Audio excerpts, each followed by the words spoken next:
This is Kate Baconsale. You're listening to Baconsale. Previously on Baconsale. It's been 10 seasons and they're all still waiting for Baconsale to do an episode about Lost. So what if we do? Then they'll stop waiting. So we need to start figuring things out. Every man for himself is not going to work. It's time to start organizing. We need to figure out how we're going to do a Lost episode. Now, I found notes, fresh notes, up in Wikipedia. I'll share those notes at the beginning of the episode. If you don't want to do that research, then find another way to contribute. Last year, some of us were Lost novices, but we've all watched the entire series now. And heaven knows how long this episode will be. But if we can't podcast together, we're going to die alone. Guys, where are we? Welcome to Baconsale. I'm Joel. I'm Ken. And I'm Zack. We'd like to thank you for listening to our last episode, our Defense of the Last Airbender. Mm-hmm. Defense. Defense. I defended it. Ryan said, why do I get the impression that 786 Joel didn't give any compliments to this movie until 1 hour and 12 minutes into the episode? Seems specific. All he did was share facts and plot points that made the movie sound dumb. All in all, not a very convincing Can I defense. help it if facts and plot points make the movie look dumb? I did my job. It's okay. We got some good reviews, including from Jonathan Vascar, who said, I hadn't watched the anime until I went to see this movie, air quotes. Actually, they're real quotes because it's typed. Whatever. Yeah. I was already burned with The Happening, but was hoping M. Night would win me back. This wasn't a winner. I'm left baffled and annoyed. 9 hours probably would have worked. Terrible acting, nonsensical script. 10 out of 10. Oh, good. Yeah, very good. KP Brown says, 10 out of 10 stars. Yes. This episode was pretty good. As a speaker of an Asian language, the cartoon pronunciation of Ong was always nails on a chalkboard. I give this episode 7 out of 10 stars. Eng. He meant Eng, by the way. I'm sorry. Was the show set in Asia? Some mythical country, as far as I could tell. Hey, listen, everyone. That's what they say. Good defense, Joel. But that's not what we're talking about today. What are we talking about today, Zach? What year is it? It is 2024 now. What? Which means I've been somewhere stuck. Which means it's been 20 years. Episode since the premiere date of Lost. of this episode of Baconsale is September 23rd, 2024. Yes. Episode premiere of Lost, September 22nd, 2004. Missed by a day. But we came close. And we actually have been planning this for a bit. We've been watching for a while. And I just want to call out one particular listener right now. Steve Christiansen, if you're listening. Hey, Steve. He may have given up by now because in July 2022, he said, episodes about ABBA, 1. Favorite grilled meats, 1. David Lynch, 1. Lost, 0. And then in 2023, July 2023, he said, episodes about favorite fruit, 1. Episodes about favorite vegetables, 1. Episodes about favorite meat, 1. Episodes about Lost, 0. Yeah, accurate. And then just earlier this year, he used to wait till July, but he hit us in January this year and said, episodes about soup, 1. Episodes about Lost, 0. That's false. We have not done a soup episode. It was not a full yet. soup episode. It was a teaser about many soup. references. Remember that we were doing the soup jokes for a while there? Yeah. Yeah, it was fun. Listen, it is weird that we've never done a Lost episode. And I know it's like been off air for a long time now. A long time. But it was so formative to two of us here. At the very least. Why do you think I've never seen this show? Oh, I know you've seen it now. Why do you... hold on. Do you guys think that I didn't ever watch Lost? I watched watch 3 Lost? seasons of Lost week to week. I was there.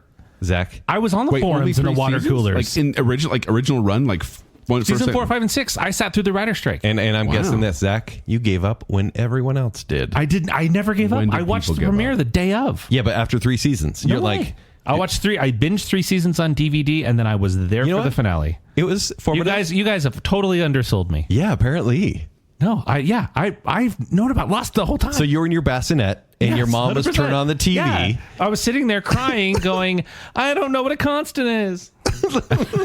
And you're like, What does the smoke monster mean? You all, everybody. Well, but we have... Don't send me to the light. We have made references before to Lost, but it was like early episodes of Baconsale, like in the pilot program, episode 73, the finale countdown, April of 2017. Quarantine TV time, I believe we referenced it. We talked about it in our TV theme songs as well. What theme song? Remember? Yeah. The running gag there. So, yeah, I mean, we've made reference to Lost before, but it is time for us to dedicate an entire episode to this TV series that Zach obviously watched. And he's trying to tell us Everybody's telling me that I didn't watch it. don't tell Zach what he didn't Don't tell watch. me what I can't watch. But Who's your favorite character when you were 4? Aaron. Oh, that's cute. You related to him. So we're going to do our best here to sell the show to you. And we're doing it in a unique format because we've all watched this. There's no novice here. There may be a super fan, but that's beside the point. But we also There's definitely a super fan. But we also are going to be doing this in a spoiler-free realm up here at the beginning. We're on Nearly impossible. We're on spoiler-free island, Yeah. and then eventually we'll sail over to the spoiler-full island and to go. Full. Which means, listener, forgive us, and we're going to call each other out. But we get into the weeds when it especially comes to a very plot-driven Get into show. the bamboo here. Yeah, the bamboo. There's a polar bear there. See, already too deep. Yeah. And so we're going to try to cut ourselves off, and then we're going to save it all for the end. So, I don't know. Keep listening. This isn't like a bacon bit. Just keep listening. If, honestly, maybe even the spoilers will help you binge through it. So hopefully, whether you're a fan of the show or new to the show, this episode will teach you something new, and you'll be able to relate to it somehow. I mean, the nice thing is it's easily, I mean, granted, in a year it could be different, but it's easily found on streaming right now. Yes. Yeah. And Hulu, so I it's think, like is right. just Netflix, actually. So if you don't It's like, know, go enjoy it. Well, I was actually getting really upset this past summer because we had been working on this for months. We'd been watching it, and then Netflix drops, Lost is back. And so all of Twitter starts going, oh, look how great Lost is. Let's look back at Lost. I'm like, you couldn't have waited a couple months for this to be more relevant on my show. Yeah, Just for us. because I think the 20th anniversary is going to hit pretty big on there. So we'll get that SEO juice, fellas. Yeah, somehow. So let's bring it back. Lost is an American science fiction adventure drama television series created by Jeffrey Lieber, J.J. Abrams, and Damon Lindelof. It aired on ABC from September 22nd, 2004 to May 23rd, 2010. So it premiered 20 years ago, like you said. Over 6 seasons, 121 episodes, which it's a healthy chunk. These are 45-minute episodes usually. There's a lot going on. But here's the synopsis, very general synopsis. It follows the survivors of a commercial jet airliner, Oceanic Flight A-15, flying between Sydney and Los Angeles after the plane crashes on a mysterious island somewhere in the Pacific Ocean. Episodes typically feature a primary storyline set on the island, augmented by flashback sequences, which provide additional insight into the involved characters. The series intricately weaves themes of fate, redemption, and the interconnectedness of the characters, leading to a compelling exploration of their struggles, secrets, and the island's enigmatic nature over 6 seasons. So there are so many themes here. Yes. It's all connected. But at the beginning, it was such a simple story. Plane crashes on an island, people try and survive. And it was this way because of Lloyd Braun. Which reminds me of Seinfeld every time I hear it. I love that. He was the head of ABC, but he was on vacation in Hawaii and he was watching Tom Hanks' movie Castaway. Yeah. And that came out in 2000. And he said, you know what? We can make a television series based about that. But was it like a reality show? Because he wanted to include elements of Survivor, right? Yeah, I think he kind of saw the popularity of island living and just trying to survive. And he thought, we could do a show about that. So he actually pitched this to the executives at the time. ABC was floundering. Yeah, they weren't doing too well. At this time in the 2000s. They laughed at him. Yeah. And he's like, okay, I can go somewhere with this. So he had a writer, and the writer wrote this pilot called Nowhere, and he didn't really like the script, and so we got J.J. Abrams to kind of jump on in 2004. J.J. Abrams, who'd done Alias before, at which the is a time. very kind of very deep drama with Jennifer Garner. Yep, and Lloyd Braun was like, I want it to be called Lost. Call it Lost. And J.J. Abrams was like, I don't really want to do it unless we do supernatural stuff. Yes. And I don't mean Sam and Dean, but there needs to be supernatural elements. And then at that point, he brought in fellow writer Damon Lindelof. And it's funny because ABC was kind of they thought Alias was too serialized. Like you had to watch every episode. You couldn't just pop in the middle of it, and that's not good for TV, quote unquote. Sure. And so they assured the network that they would write it in a way that they said, quote, we promise that each episode requires no knowledge of the episode that preceded Oh my gosh. There is no ultimate mystery which requires solving. But it totally contradicted their true plans. They had That's that plan. all Lost They is. said that just to sell it, but they had the whole plan to get ABC to purchase the show, and then they would do it. It is the mystery box show. And also, another thing that influenced it was the game Myst. You remember that? MYST? I loved Myst. Did you love it, or did you play it for a half hour and not realize? I played Myst. Thank you for that clarification. Yeah. Because Myst was one of those games back, it was set on a tropical island. A point-and-click adventure. It gave you no instructions. Yeah. You just had to figure out what you had to do. And it felt creepy, even though nothing happened. Yeah. I don't know if anyone actually ever conquered that game. No. But it was an influence for this where he's like, I want to be able to explore the environment and have this mystery and have them unfold it. And so they started making this show. Yeah. And they got I mean, this is jumping a little bit ahead, but they got Michael Giacchino to do the score on this. Amazing. Home run there. So many good elements in this. There's different themes and different songs and recurring motifs. Like, it is amazing. The score goes along with this. We give credit. We give credit and blame to J.J. Abrams. He actually left during the first season. Very important for the pilot. Obviously, he gets way too much credit, both good and bad for the show. Yes, but then he takes off, and so Damon Lindelof, and Damon Lindelof is like, okay, that's fine, and he eventually brought in Carlton Cuse to help develop the mythology of the show. And Abrams did come back to help write the third season, just for that. But it really was like, he didn't, like Zach said, he gets a lot of credit, but he's kind of just got the boat moving, came a little while to give it a little push, and then moved off again. And then Disney's like, hey, Lloyd Braun, you're fired. Yeah, they fired him because it was such an expensive and risky project. Like, they were filming in Oahu, over in Hawaii, and the pilot alone cost $14 million, which, if you don't know, is pretty high for a pilot. It's a lot of million. Not anymore. Well, yeah, not anymore. Yeah. But back then it was. But they sued him because of that, which was funny because Lost became one of the biggest critical and commercial successes of 2004 television and of all time. And that era was Lost, Desperate Housewives, Grey's Anatomy for ABC, and ABC all of a sudden was the top station. Yes. And Lost has been ranked by critics as one of the greatest television series ever made of all time. By you? No, come on. Give me your sources instead of dude, trust me. Ken, I understand why you feel that way. I need to know. And it's important. I was going to say it's important you express your feelings. Why are you speaking like this? But when you look up, if you Google best television dramas of all time, without a doubt, Lost will be on almost every single list. Number 37? No, I'm talking like in the top 10, top 20. The Wire. Yeah, it's going to be up there with all those. Sopranos, it's going to be up there. Come on. Look around. Maybe do a Google search. Top first seasons of all time? Shows. Because not even the best season of Lost was one of the ultimate water cooler shows. It totally was. Where after every single episode, kids back in the day, before everyone carried a water bottle around with them, there was a water cooler. Yes. And people at work would gather around it to get their cups of water, and they'd speak about whatever they'd done. You see, they use the water cooler as an excuse to leave their desks. Yes.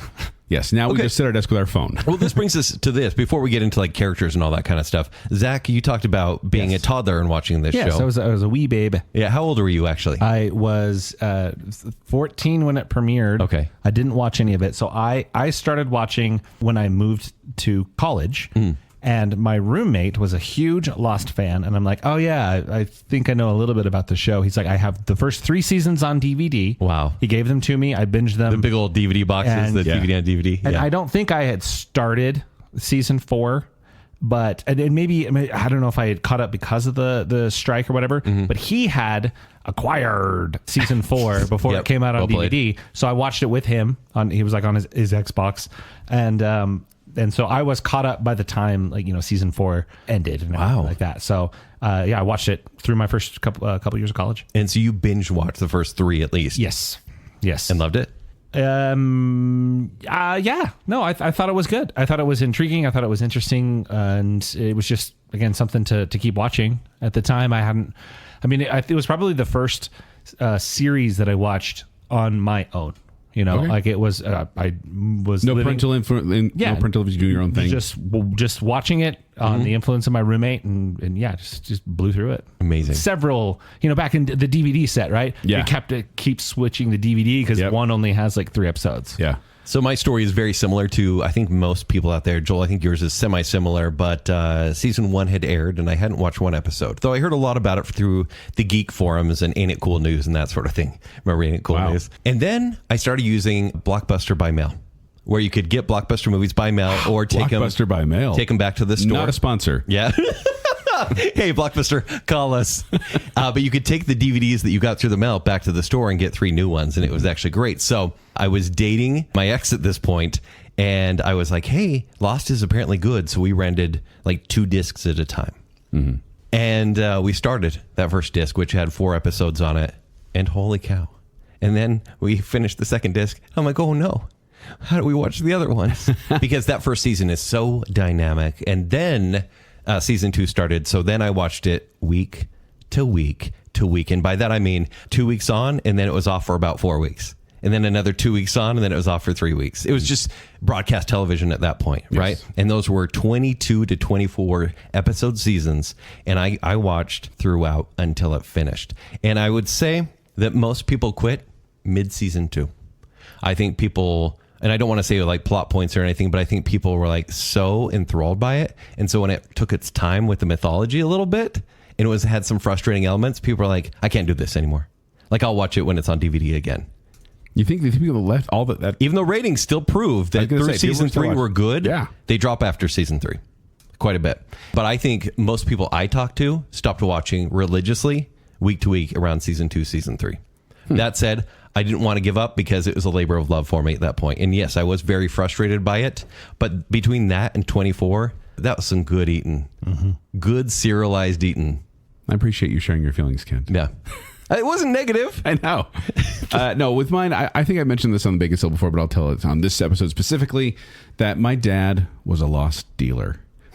He had a TiVo at the time, and he was able to record stuff off the TiVo onto DVDs, and then he would give it to people. And he had a little method of doing it where he'd be like, hey, I want to show you this TV show, but I just want to show you like the first I'll shoot just 15 minutes. Just give me 15 minutes. I think, or something like that. He's a dealer. And so he'd let him watch it, and then he'd end it at the just part one puff, it's fine. where it was like I believe it was the guys, where are we? And then he'd stop at the end of episode 2, actually. Well, maybe there wasn't that far into it then. There was something in the middle of the first episode. I can't remember what it is right now, but he would stop it after and be like, there, we're done. And he'd be like, no, you can't stop it there. I want to know what happens next. Yeah. Maybe it was when the trees are moving. Oh, maybe yeah. that's, and he's like, terrific. Yeah. I think it was Charlie that said it. Anyway.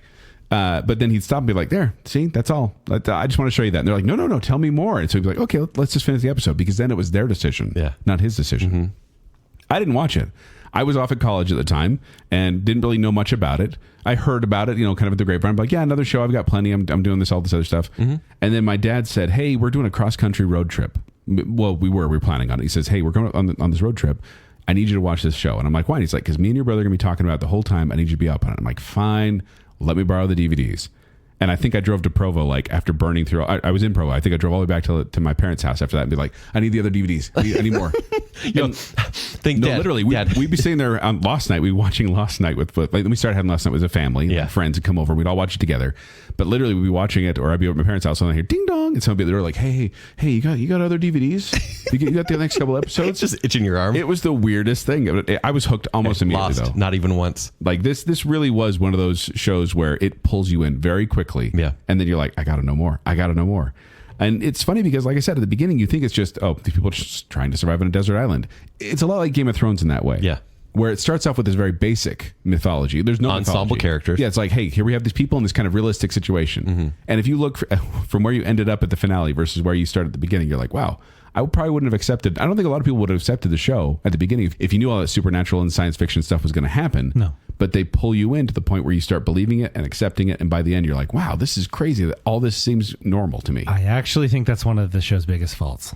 Is what? The first 10 episodes of the show. What? I think everybody, to this day, anybody who has not seen Lost just thinks it's Castaway. And it's absolutely not that. It is we just crashed on an island drama for 6 episodes and that's it. Yes. And I think that the first handful of episodes of Lost are vastly misleading. And really, I think it sets up the show for failure for some people. See, because it stops being a survival drama. I disagree in the sense that I feel like those first couple episodes are building that foundation of reality, so then you can build the fantastical stuff on top of that. I think you get stuck there. I think it's building a into foundation of coincidence altogether. Of plot lines that are like, this could be the greatest thing. We'll figure it out somewhere. But then, I completely bought into it. We had a dog. You were watching week to week then. At that point, we'd have Lost watching parties. I'd watch it with my friends. I'd talk about it with my coworkers. Like, it really was the show to talk about. But like, we had a dog named Hurley because of this. And because of this series, I've used a variation of the numbers in this TV series. There's some certain numbers that occur over and over again. Yeah. I've used those in passwords multiple times in different variations. Are they just as pointless for your password as they are on the show? I know you think they're pointless, Kent, but they do have meaning. No, there is value to them. They're written on a wall. What do you mean they don't have meaning? Sure. Anyways, that's a deep dive right there. When I got to go to Hawaii, I specifically made a point to go to the beach where they filmed up in the North Shore of Oahu, just so I could see where they filmed. I think that's cool. Which was awesome. We got the board game way too complicated. Did not enjoy that at all. So don't get that. Directly from the show, then, is that what you're saying? Your cynicism is showing through. I gotta show it. And it's okay. It's okay that you have that cynicism, but I want you to know that you are worth more than this. Okay, so you get to the end of the show, and without saying what happens at the end, a series finale is always a little tough to do, especially for a show like Lost, where there's so many mysteries to wrap up. When it aired, it was quite controversial because people were like, quote unquote disappointed. You're never going to please anybody. What were your thoughts on that, Joel? I bawled. I bawled okay. like a baby. Well, I mean, I remember your disposition. I just started a new job, and I remember I was already kind of like uneasy a little bit. Life was a little unstable at that point anyway. But I remember I watched that episode and I was like, wow, what bad timing, because I thought it was a beautiful, beautiful ending, and I thought emotionally perfect. Did it answer all the questions? No. Did all the questions need to be answered? No. And so a lot of people, I don't know how to say this without sounding like Kent, who people walk out of a Christopher Nolan movie and they're like, that was dumb. And you're like, you just didn't get it. Yeah, that's true. And I feel like with Lost, that's how it was. People would be like, well, did it mean this? And I'm like, no, it didn't mean that. What are you even talking about? And as I've over the years, I still see people towing the same line of they didn't understand this part. And I'm like, but they spelled it out for you. Yeah, there are so many interpretations of Lost or things that people say. It's like, well, isn't it this? And there is like you can point to a literal scene where they say no. And we'll get there. I would say people were disappointed for the wrong reasons. I walked away from the show and I went, that was fine. Like, that was totally fine. A little emotional. But then I'm like, I think I'm left wanting more. I think the last 2 seasons really, and maybe 3 because 4 was the writer's strike year, kind of left me wanting more. And that's why I think it was necessary for this show to happen so I could rewatch the entire show. Because I never went back. I never thought about Lost twice. And I was going to ask you, because rewatching it again, were those questions more answered? Did you find out that they do answer more questions than you may have thought initially? Absolutely. Because maybe they over-answered them. And that's some parts they were like spelling things out. No, to the point where I'm like, I don't care.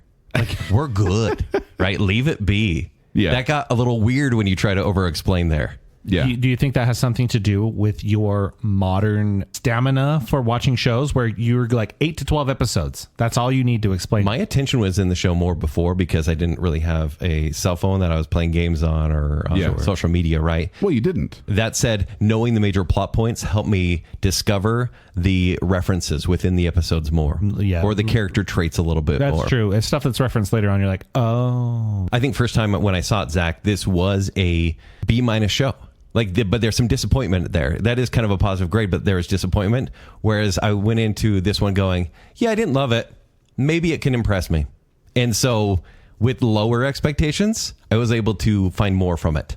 I'll just say that. Without giving my full grade for the second rewatch, I was able to find some more nuggets of joy. The second time around. Joel, don't listen. Hold on. But Kent, wasn't it so nice to have your smartphone during the dumb flashbacks? Oh my gosh! It was real nice this time. Absolutely. I didn't have that last time. This was great. I was just being positive. Don't do that to me. But Joel was happy with me just a second he'll ago. admit there are low points, but it was nice to have your phone, right? Yeah, it was good. There's a low point, and she's one of the characters. But that's not the point. No, I could speak ill about the show as well. Okay, go on. Because is she a cop? I know there's parts where it lulls. Well, it felt like to me when I was watching this initially, it felt like to me they were moving the story along, and they're like, we don't know how long this is going to be on. We don't know how long we're going to do this. So they spun their wheels. And I think probably end of season 2, beginning of season 3, they're spinning their wheels.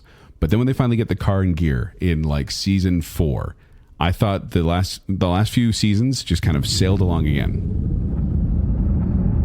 Are we giving our reviews now, or would you like to talk about characters first? We probably should pull it back and talk a little bit about characters. Let's talk about some characters and actors, and these may not be important to you unless you've seen the show and then you know and love these characters or know and despise these characters. Would you like to give character descriptions, or should I just go through the actor role? Well, we can give a little brief description, just to give context to people who may not know. So first, I will real quick before you do that. There are, according to IMDb, 8 actors who appeared or were credited in every single episode of Lost. Yes, but not one. I found out from Wikipedia that not one single actor was in every episode. No, they weren't in them. Yes, but they were credited as well. But there's 70 different characters. There's a lot. There's a whole host. We're not going to do about all of them. Just let's talk about the main ones. So we'll start with Jack Shepherd, played by Matthew Fox. Yes, which you know from Party of 5. Yeah. And Speed Racer. He's the quote unquote protagonist of the series. He's kind of the doctor. He's a doc. He's not kind of a doctor. He is a doctor. He's a neurosurgeon, I believe. Yeah. Or a spinal surgeon. This is an ensemble show. Yes. But I think it's generally agreed upon Jack is the main character. And he's kind of the leader. Yeah. And then we have Kate Austin, played by Evangeline Lilly, who's the only one that's had a career outside the show. Why is that? I don't know. I think because, truly, do you know why some people are kept in their typecast? Because they're so good the first time around. Well, There's other actors who did other shows. we could do a whole episode on why famous TV stars can't make the leap to movies after. Yeah, but eventually Lily they have a really big hit plays TV show. the female lead of this show. Mm-hmm. Yeah, and then Kate Austin. They're joined by James Sawyer Ford, played by Josh Holloway. He's a Southern con man. Yeah. John Locke, Terry O'Quinn. He is kind of a man of faith. He is also the hunter. Yes. Character. Yeah, he's kind of in his element on He the gets island. himself some boar. And then we have Charlie Pace, played by Dominic Monaghan. Yeah, he's from Lord of the Rings. He's a burned out rocker, a drug addict. And then Claire Littleton, played by Emily de Raven. The Raven. The Raven. Yep, de Raven. She is a pregnant Australian woman. That's so de Raven. You would recognize Baby. her, you would recognize her and like half of the side characters of Lost on Once Upon a Time. Yeah, because Oh, a lot yeah. of the same creators. I can keep going. Saeed Jarrah. Yeah, definitely mention him. He's one of the greatest characters on there. We have Jin Soo Kwon, played by Daniel Day Kim. Yep. He also has a career, by the way. Especially as a voice actor. Yeah. And he's he in the was Last on- Airbender show. Oh, and he was in Magnum PI. Yeah. He was in like a Yeah. popular show, but he's done a lot of voice work. Joining him is Sun Hwa Kwon, played by Yoon Jin Kim. Who is huge in South Korea, I found. Yeah. Yeah. Do you want me to keep going? Because this is still part of like the ensemble. I think There's- you just made it through the actors who were credited in every episode. Okay. But there are still plenty. You forgot Hurley. Oh. I'll get in there. Okay. There are lots who enter partway through who become a major part of this show. Which that is always tricky with a TV show when you introduce characters, and Lost, for the most part, I think did it quite well when they introduced a new character. Some of its best characters didn't come along until season 2, season 3. Agreed. Yeah. I could argue There's some very good characters. I could argue its very best character doesn't come in until like partway through. Save it for season 2. later. We'll talk about that in the spoiler full section. I would say 2 or 3 of them. Oh. So are we just skipping over the rest, like Shannon and Boone and... Well, Yeah, I mean there are a Ben lot. Linus There and- are yeah. characters who were there in the beginning that they don't make it But and the entire show. We don't want to talk too much about that here because the whole point of this series is that you have these characters on the island. You know them from the island, but then you get these flashback sequences that teach you more about the character and how they got to where they are now. Sometimes it is a huge reveal, like, oh, wow, I had no idea this character did blank or this character was blank before. But other times you kind of feel like, it's fine to spoil that part of it, but I wanted to spoil any of the twists. That's generally the formula, though, is you exist on the island and then you get a flashback which informs their character. Yes, and one of my favorite things about this episode is that usually it's dedicated to one character per episode. So you're like, oh, this is a Jack episode. This is a Kate episode. Yes, very handy for knowing what to skip. And I'll tell you what, the Sun and Jin episodes are the hardest ones to watch in the background because it's mostly in Korean. Yeah. And you have to read the subtitles. You're like, oh, this can't be a background thing. I got to pay attention. And the Kate ones are hardest to watch because they suck. Hurley, too. I understand why she frustrates you, Zach. Oh, the Charlie ones as well? We'll get on. there. We'll get there. They're complicated characters. Sometimes it is So hard to see. before we get into some reviews, I want to talk about the reception and the impact for this. So season 1 had 16 million viewers on average per episode. And the sixth season actually still managed to average over 11 million viewers, which is crazy. 10 million, but it's still a 11 lot. million, according to the source, Wikipedia source of knowledge. The season 1 was widely praised, and season 2 still got the favorable reviews. But then by the end, like a lot of people were saying, a lot of characters were underutilized or stories went nowhere. I think this is kind of when people just mentally fell off or maybe cared a little bit less. But I would say like there's still mostly good feedback with some mixed results by the end. And I feel like that's generally how people feel about the show. But they definitely also, I mean, they still were pulling in the biggest ratings around that time. Yeah. They had 55 nominations for different awards and 11 wins at the Emmys, which I think is great for them. It was described in 2005, Lost was voted by Entertainment Weekly's Entertainer of the Year. For Lost? In 2009, Lost was named the most watched show on the internet based on viewers of watching it on ABC. Like that was funny that you go back like then, ABC.com. Yeah, for it was like you streaming. could watch stuff on ABC.com. That was crazy back then.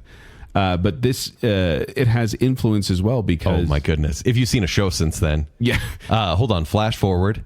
Yes. The 100, Manifest, The Leftovers, Westworld, Dark, Heroes, just shows. Wrecked. Yeah, right. Yeah, like once upon a time we and a talked lot about of these that. shows go one season because they're like, we want to go high concept, Well, like that's- Lost was. That is one of the reasons I feel like Lost did a disservice to television because they created this mythology and the way they presented the story in a way that was so compelling and everyone wanted to watch it that when it left there was a vacuum and all these other kind of imitators tried to take its place and none of them were that good. Yeah. And shows to this day will still try and do the Lost format. Because we want the twist. Because Lost gave that to us.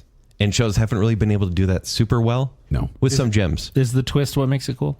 No, it's the characters. Chubby Checker would say yes. Okay, for sure. It's the characters, but the twist kept us there for the time because we didn't quite realize Jack's full story or Kate's full story. As a show, this does balance the characters fairly well. Yes. I mean, yeah. I mean, it's an ensemble cast. And it's character driven in a lot of ways because the story is they're trapped on an island, but then the characters do stuff. But it gave us that validation we needed every 3 or 4 episodes where you're like, wait, who are these other people? Yeah. What's really going on the island? Well, and that's the discussion is what made it great. But it really was like after every single episode, because this was a week to week thing, you get around, you talk about it, and you try to unravel the mystery. So can we give reviews? Because I want to talk about my favorite things about Lost. Yeah, go for it. Came out of nowhere with a mystery box. We didn't know much about mystery boxes at the time. TV shows had done it. Twin Peaks was, so paramount at that time. It wasn't Paramount, it was ABC. Yeah, it was ABC. But it did so much for that genre. The ensemble, absolutely incredible. And then leading with that, even in the flashbacks, we have some of the best character actors of the time. You go back and watch, you're like, wow, how did they get that actor? And maybe they weren't in a lot of things, but the acting was generally good throughout. Yeah, there's very few lemons in this acting troupe. And the flashbacks in season 1 were important. I feel like they were mostly all good.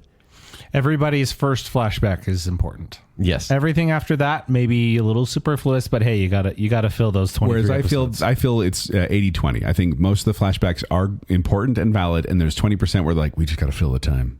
I don't know. It's okay.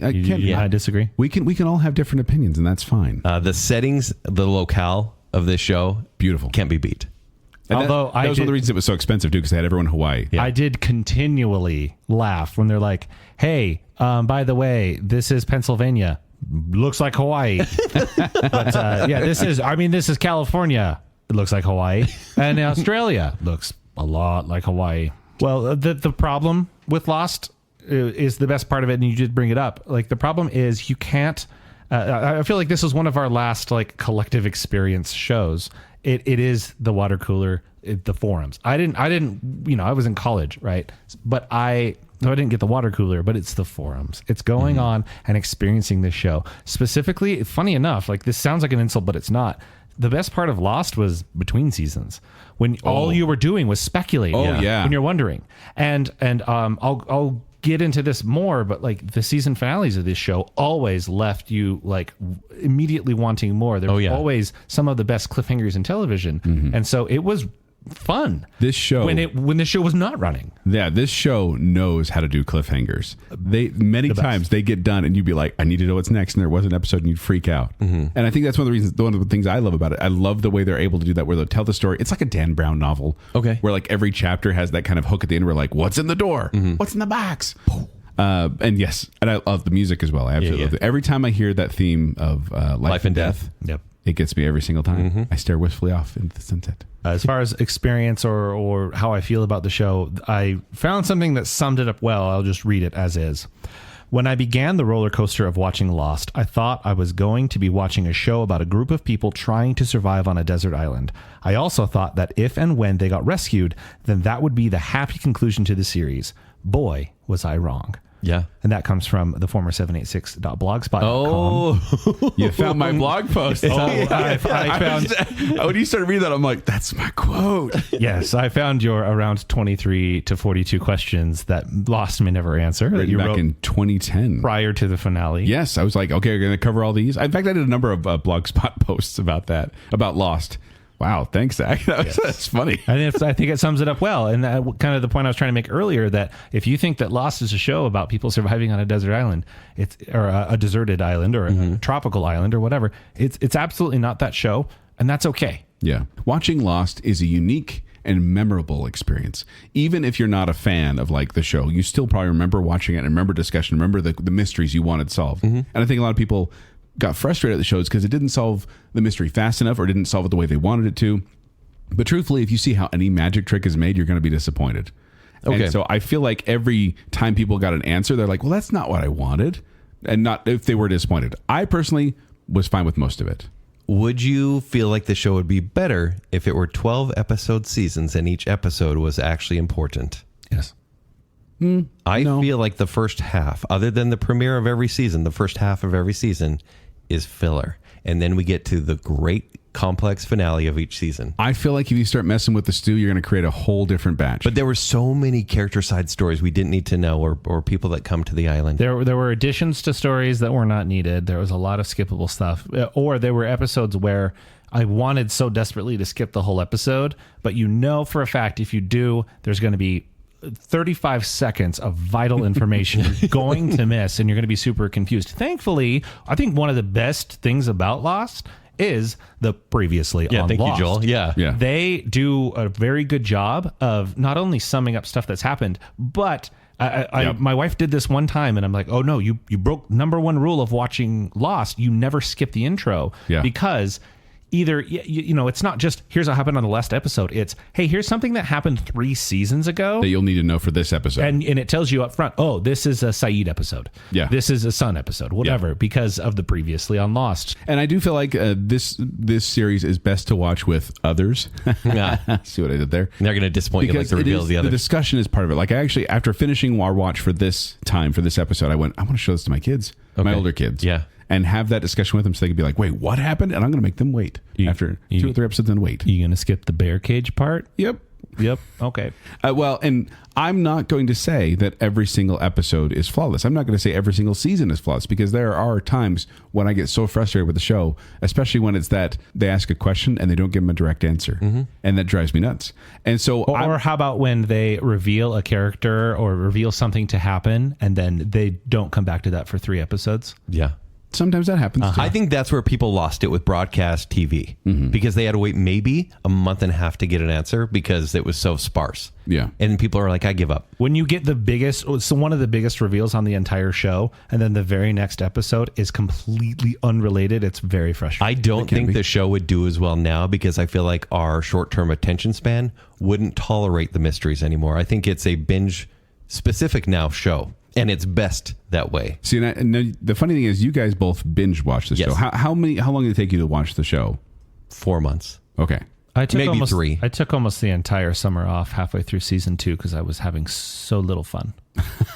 I hated it so much. I couldn't come back to it. I'm sorry you feel that way, Zach. Yeah, it gets better. But for me, I actually started my rewatch well before we decided we were going to do this episode. So when Zach came and said, hey guys, 20th anniversary is coming up, let's do a Lost episode, I was like, no problem. Did I bring this? Why did I bring that up on my I literally was watching week to week, and I finished just before we started this How did you stop after each episode? You never watched 2 in a row? Not usually. Usually it was like 1 episode, and I was like, okay, and I'll see you next week. And I've been doing that the entire time. Wow. So I think I may have like a couple of times been like, I want to watch another episode because I wanted to see what happened, and I could. But it was a pleasurable experience to watch through it again at that same pace I did before. See, I feel like there's so much entertainment and media out there. People need to finish this quick or they may lose interest. But if they finish it quick, they're going to be like, oh, I remember all those points of the story and I'm rewarded for it. Yeah. But one of the things I also love about this is, no, it does not answer every question. No. And that's okay.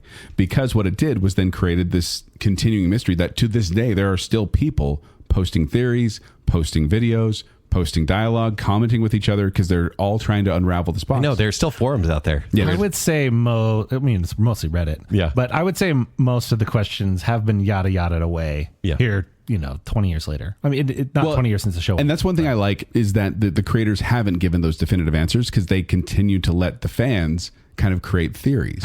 They're not like Quentin Tarantino saying, oh, that fan theory is good. Yep, that's what I meant. Yeah, exactly. And I feel like it's the same with Christopher Nolan in that same vein, where a lot of times he doesn't explain things completely. Inception. So that you talk about it later. And there are still people talking about Lost, maybe not as much. My dad, he used to bring up Lost as kind of a relating thing to relate to his students. And then one day he realized, oh my gosh, they haven't seen Lost. Like he'd bring it up and he'd get blank stares. That brings up a good question. Is it watchable now? Absolutely watchable now, but is it watched? I don't know if it's watched. I think it is watched because it's on Netflix. Netflix people just watch just because. Hopefully now they do. But does it look old? Is it good quality of filmmaking? The only thing to me, so I think that the effects and everything are quite bad, but that you'll get on TV in general. But I think anytime the special effects, the fire, the water, I think they're quite bad. I would agree in the sense of some of the plane stuff. Sure. The plane stuff I definitely saw where I was like, yes. But some of the effects are amazing. In fact, that opening crash sequence, I put that up against anything you put on TV today. It came out in 2004, Yes. so there is a whole heck of a lot of shaky cam in the show, especially early the seasons. was shaking. Bright lights and shaky cam. But tons of shaky cam in the jungle and everything else. Yeah. But I do think overall it's aged okay. One thing you will notice is the fashion. Hilariously enough, there is one particular character who is always sporting the most ultra low-rise jeans you've ever seen, and it is just very. It's Hurley. It's Hurley. Why is Kate always naked? Context. Because Why is Kate in revealing clothes all the time? her jeans aren't even as low as Anna Lucia's. Yeah. But because she's the Said her girl. name. Because she's the girl character. Yeah. We'll talk about it more. Well, I'm going to say a lot of guys have their shirt off most of the time too. Oh, Sawyer did. Have you seen Sawyer come out of the Yeah. water? But it's funny. You go, hey, this is But 2000s. Daniel Craig, this competition. Yeah. This is 2000s TV. Like, they're just going to go for They it. had to give. Honestly, I think those moments are for the commercial that was played during sports. Yeah. It's like, hey, look what we got. I know. It's weird. It is weird now in the modern context. Well, I'm not saying I'm a modern viewer. Yeah, But going modern- like, oh, they really pushed this. Modern audiences have, and especially like Gen Z, they're pushing away from A little more sensitive. from that type Yeah, of it's the actual content. Yeah. Not that the show is not rated R whatsoever. No. This is an ABC It's very tame. primetime show. But yeah. so I do think in It's a very many tame TV 14. in many respects, it is watchable today. There are funny things that date it because even in the show, as it progresses through 6 seasons, it is for the most part set in 2004. Yeah. It is actually funny enough. It like they go back to it multiple times. The plane crashes on September 22nd, 2004 in universe, the day that the show premiered. And I always chuckle at that. and you know, And talking time about- doesn't progress as quickly on the show as it does out here. Would you recommend somebody who hasn't seen this show to watch it? Absolutely. I think that this show, Lost, is better than many, if not most, of the current dramas on TV right now. Because of what it does, in the sense of it makes you think, it drives you through all these different characters, and you start loving some of them and hating some of them. And I just feel like a lot of TV shows today don't have that same pull that Lost had. And like I said, watching it is an experience, and you need to experience Lost. it's a bedrock show. It's absolutely foundational. If you're a big TV fan, you need to watch it. Even if you don't like it, you'll at least go, hey, that's where that cliche came from. Yeah. Oh, that makes a lot of sense. Or, hey, I really like this. Like, it kind of even helps you, like all art. I love this about it. I hate this about it. But at least you're having that experience, because it is truly something that every TV lover should experience. I am not as positive on this show as you guys. Actually, most recently at our Baking Council dinner, I went off on a tirade to Stephen Ross about how much I didn't like the show. I heard Right. you. However, You're side-eyeing over there. I'm not going to do that now, but I will say, relaying an experience that a coworker years ago told me. She had never watched the show, and she just went through and binged it. And she said she really enjoyed it and was like, I don't know. I mean, I don't know why people didn't really like it. And I figured it out. Her advantage was that she didn't have the off season to stew. She didn't have every week to wonder what was going on, to go to the forums, to create hype. create hype in her brain. She just consumed it. Think and about the binged it. fan fiction that we all did in between seasons. Yeah, Then when we the did. show came back, we're like, If you, in a modern sense, if you are just continually fed the story, you don't have time to wonder what's going on. And I think that makes it better. I think it's actually... well, it's our only more option And at I this feel point. a little bad about it because, like I said, I do miss the week-to-week consumption of TV shows where you can marinate it for a week and talk about it for a week and separate one episode from the other.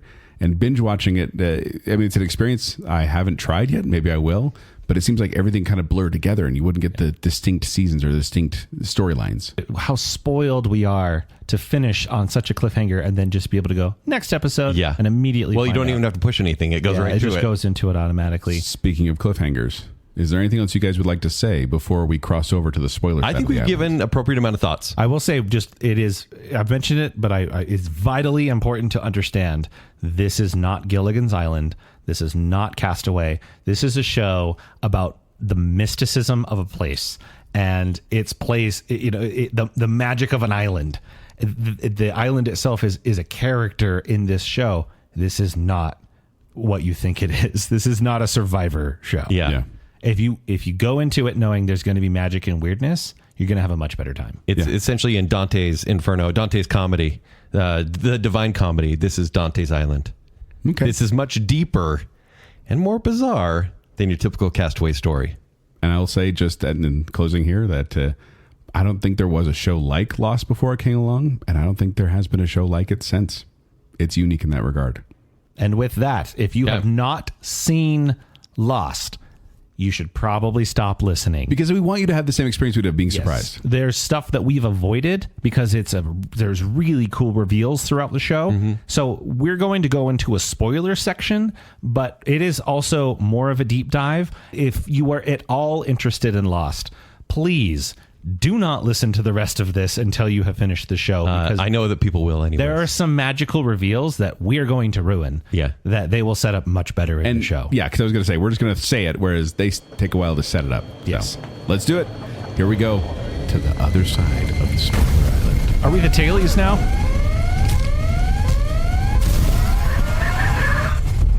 No, I can please say that. no. I can say that. I don't want to be no. a We're deep diving. We're deep Ken's diving. going to put a sound effect in between there. Let's get into spoilers. Yeah, please do. So let's talk about specific summary, but really quick. Yes, so- because we went over like the general. It's an island where things are weird and there's supernatural stuff. So it's season 1, it's when they crash on the island, and you right at the beginning, kind of stuff's off. Like there's weird stuff that happens. There's a smoke monster that appears and kills a pilot. There's a polar bear. By the way, the fun fact, that was supposed to be Michael Keaton, and Michael Keaton was supposed to be Jack. Jack was supposed to be killed right off the bat. But Kate was an older businesswoman. She was meant to be the lead. But then they said, no, we don't want to do that. We got Matthew Fox. We're going to make him an ongoing character. So then they killed off the pilot like they were going to kill off Jack originally. Who was the pilot? It was the guy from Heroes. Yes. What is his name? Matt from Heroes. His buddy. Yeah. J.J. Abrams' best buddy. Yeah. He's like his good luck charm. Yeah, that's right. So, and then they encounter a French woman. They find a polar bear in the forest. They find a French woman named Danielle. I like that those are like equally weird. Yeah. They don't find her in season 1, do they? Yeah. They do. They do. Oh, Yeah. She captures Saeed. Yeah. Yeah. And then they find a hatch in the ground and they try to open it. And I was going to say, I think that season ends with the hatch. Yep. With the light turning on. With the light turning on? No, it's where they blow it open. Is that the first season? Oh, they blow it open and look down. Yeah, the long corridor. Then in season 2, you want to give the season 2? Yeah, essentially, in short, they meet the tailies. They meet the other survivors from the crash. we didn't know they were there at all. Plane Not at all. splits in half on a wreck. Yep. And so there's people on the tailies Yes. were in the back section of the plane. Meanwhile, you're introduced to Desmond, and Desmond has been inside the hatch, which they just blew the roof open, and he's been pushing a button every 108. Is that 108? That's Every 4, 8, 15, 108 16, 23, minutes. 42 added up together. And he has to reset it that entire time. And so they meet him and find out what's really going on underneath the island. What's some of the significance behind the island? We don't get there quite yet. What's and the Dharma initiative? And we're introduced to someone who becomes the villain. You can say it. Not the main villain, but the villain of the show, Benjamin Linus. I think that's more in season 3 is when he comes in. He comes in season 2. He's captured in season 2. Oh, it's Henry Gale. It's Rick Gale, That's yeah. right. So then in season 3, what happens is that you get to... It's kind of like the Castaways versus the others. yeah. And who are the others? Okay, so you have the main characters. And then you have these, who they call the others. But then there's also additional others. But you know which this. that makes. You know this, listener, because you've already watched Lost. Because Yes. you heeded my warning and turned it off if you Yes. hadn't. But The others seem like the Lost Boys to me, essentially, at first, because they seem like really grimy, Yeah. but dangerous at the same time. But they also were pretending how grimy they were because Yeah. they're living in the Dharma Initiative place, which the Dharma Initiative is a scientific organization that went on the island to do studies on the electromagnetism there and all the weird properties that are happening on the island. Anyway, season 3 is when a freighter appears nearby. So they're trying to get help from the freighter. And this is the season where you realize that there's a flash forward, that these flashbacks we were seeing were actually flash forwards. And they actually got off the island at some point, and now they have to try and get back. 6 of them. Yes. One of the cooler reveals. Because Definitely. you're used to seeing flashbacks. There's a formula. And you see this broken Jack and then what? It's a Yes. flash forward? Meanwhile, season 4 is very short. It's the one with the writer strike, essentially. It was always designed to be short. Yeah. So the previous seasons were 24 and 23 episodes. This was designed to... Are you sure? Yeah, they've said 'Cause it was designed to be an 18-episode season. I don't know. The end of the season was rushed. Think about it was. So the first 8 episodes happened pre-writer strike. Okay. And then there was going to be 5 more episodes, and it turned out to be 6 more because the finale was so long. So the finale is 3 episodes. Mm-hmm. So really, it was only going to be a couple more. And you can actually go on Wikipedia and find out what they cut out. Basically, they're like, how did Benjamin get the baby? What happened to Libby? Stuff like that. That was just seen as superfluous. Mm-hmm. But it was originally supposed to be a shortened season because if you think about it, not a ton actually actually happens in the plot. No. We go from the end of season 3 hearing there might be a boat to the end of season 4 going, look, the boat. Well, essentially, in the people on the boat, they're meant to be the rescuers, but this is a militant group hired by this wealthy industrialist who is like, you think is the main bad guy, but we're not quite there yet. Charles Woodmore. So we get flash forwards for the Oceanic 6. Meanwhile, the island life is still going on for everyone there. Yeah, we're seeing what's happening to people who actually got off the island and things aren't going well. Yes. So then in season 5, you're kind of following 2 timelines. It's the survivors left behind who are now jumping through time, which is the whole thing. That's bizarre. Yeah. It gets really crazy. And then the other one, you get to see kind of the Oceanic 6 trying to get back as well and trying to get back to the island. And Locke dies. Actually, he died. Yeah, no. Show this one? Yeah, I think we see him dead, but we learn that how he died in season 5. So season 6 is purgatory. Everyone. Not all of it. Okay, not all of it, but pretty much. The flash sideways is purgatory. The island is big still the spoiler, island. by the way. Yeah. The island is still the island. All of a sudden, it's like not just flash forwards or flashbacks. It's everyone kind of has different jobs, and they're all interconnected in the same community, essentially. And that's one thing that really does kind of bother me is people say, well, they were dead the whole time. And I'm like, no. And that's where people were misled. Yes. Because you think, oh, well, they dedicated so much time to it. It must have been the whole time. Yeah. Christian explains it. He does. In the finale. He pretty much talks to the camera. He's like, no, that's all real. The whole thing was real. That's all real. I didn't like the flash sideways up until the end. Really? Yeah, I thought like putting like Ben as an educator. Teacher, yeah. Yeah, I was like, high school nope, teacher. I don't like that at all. Well, you've had a teacher like Ben. Come on. Okay, maybe I have. Or like bringing Desmond back when they have really closed off that storyline so well. They're like, but just bring everyone back. Technically, Ben would have been a nice guy had he not been killed when he was a kid.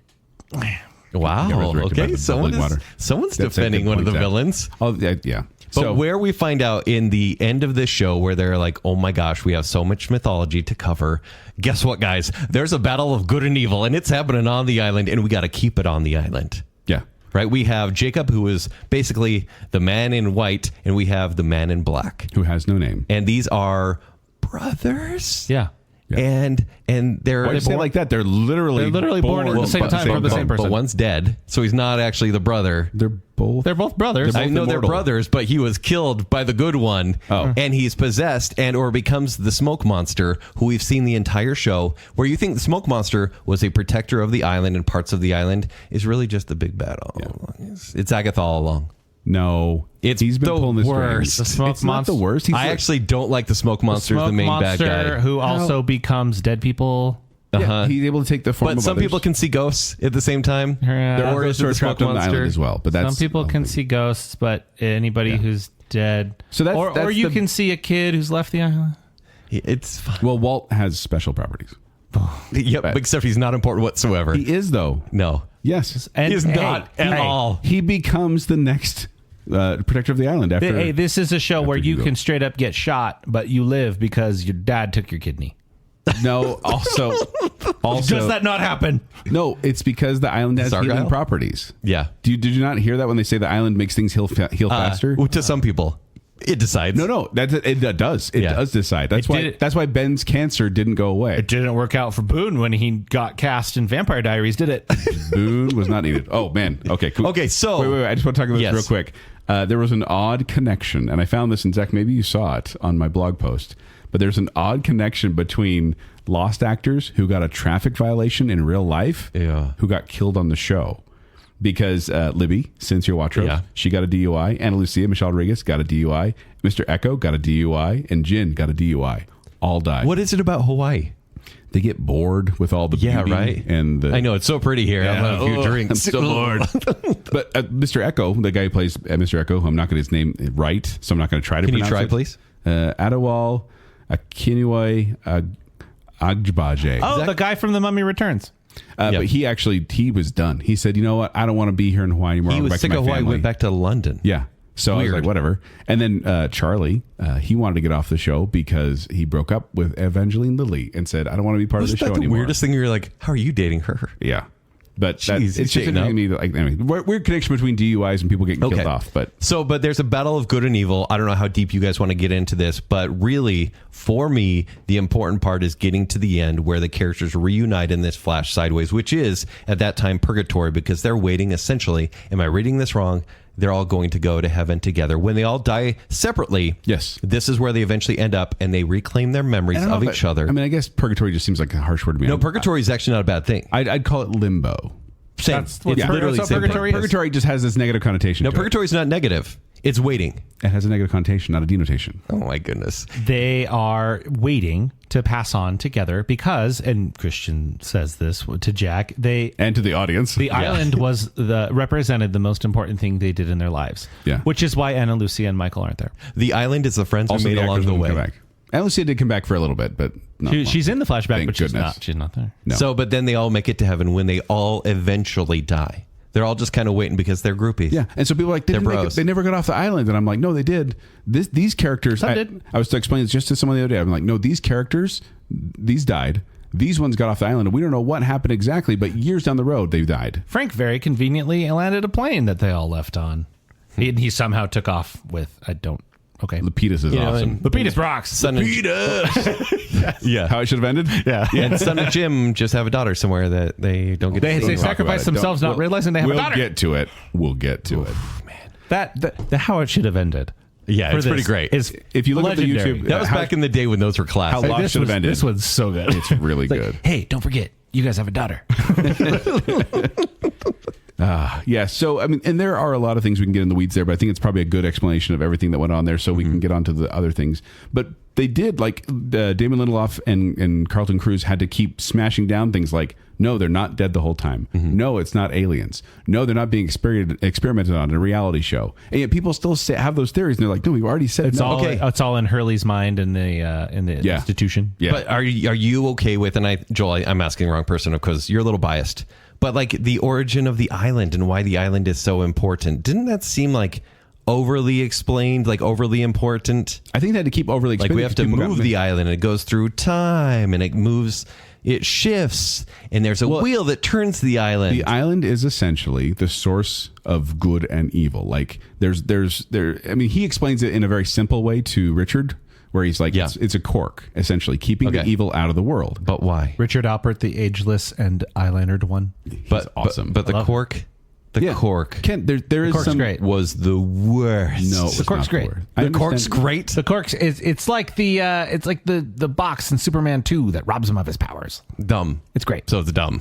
I wouldn't say dumb because I feel like this The is, cork ex machina. they're trying to kind of portray a religious and even supernatural element to how this world was built and what causes it to be good. So one of And my what causes unanswered evil. questions. So the man in black who doesn't have a We'll body. get to unanswered questions. Okay, but real quick, because I want to know about the cork a little bit. Okay. What would the man in black have done if he was able to get to the mainland? I think he would have. Okay, so Would the world have ended? he could, yes, because he could have only gotten He's not that bad. off the. Jacob's worse.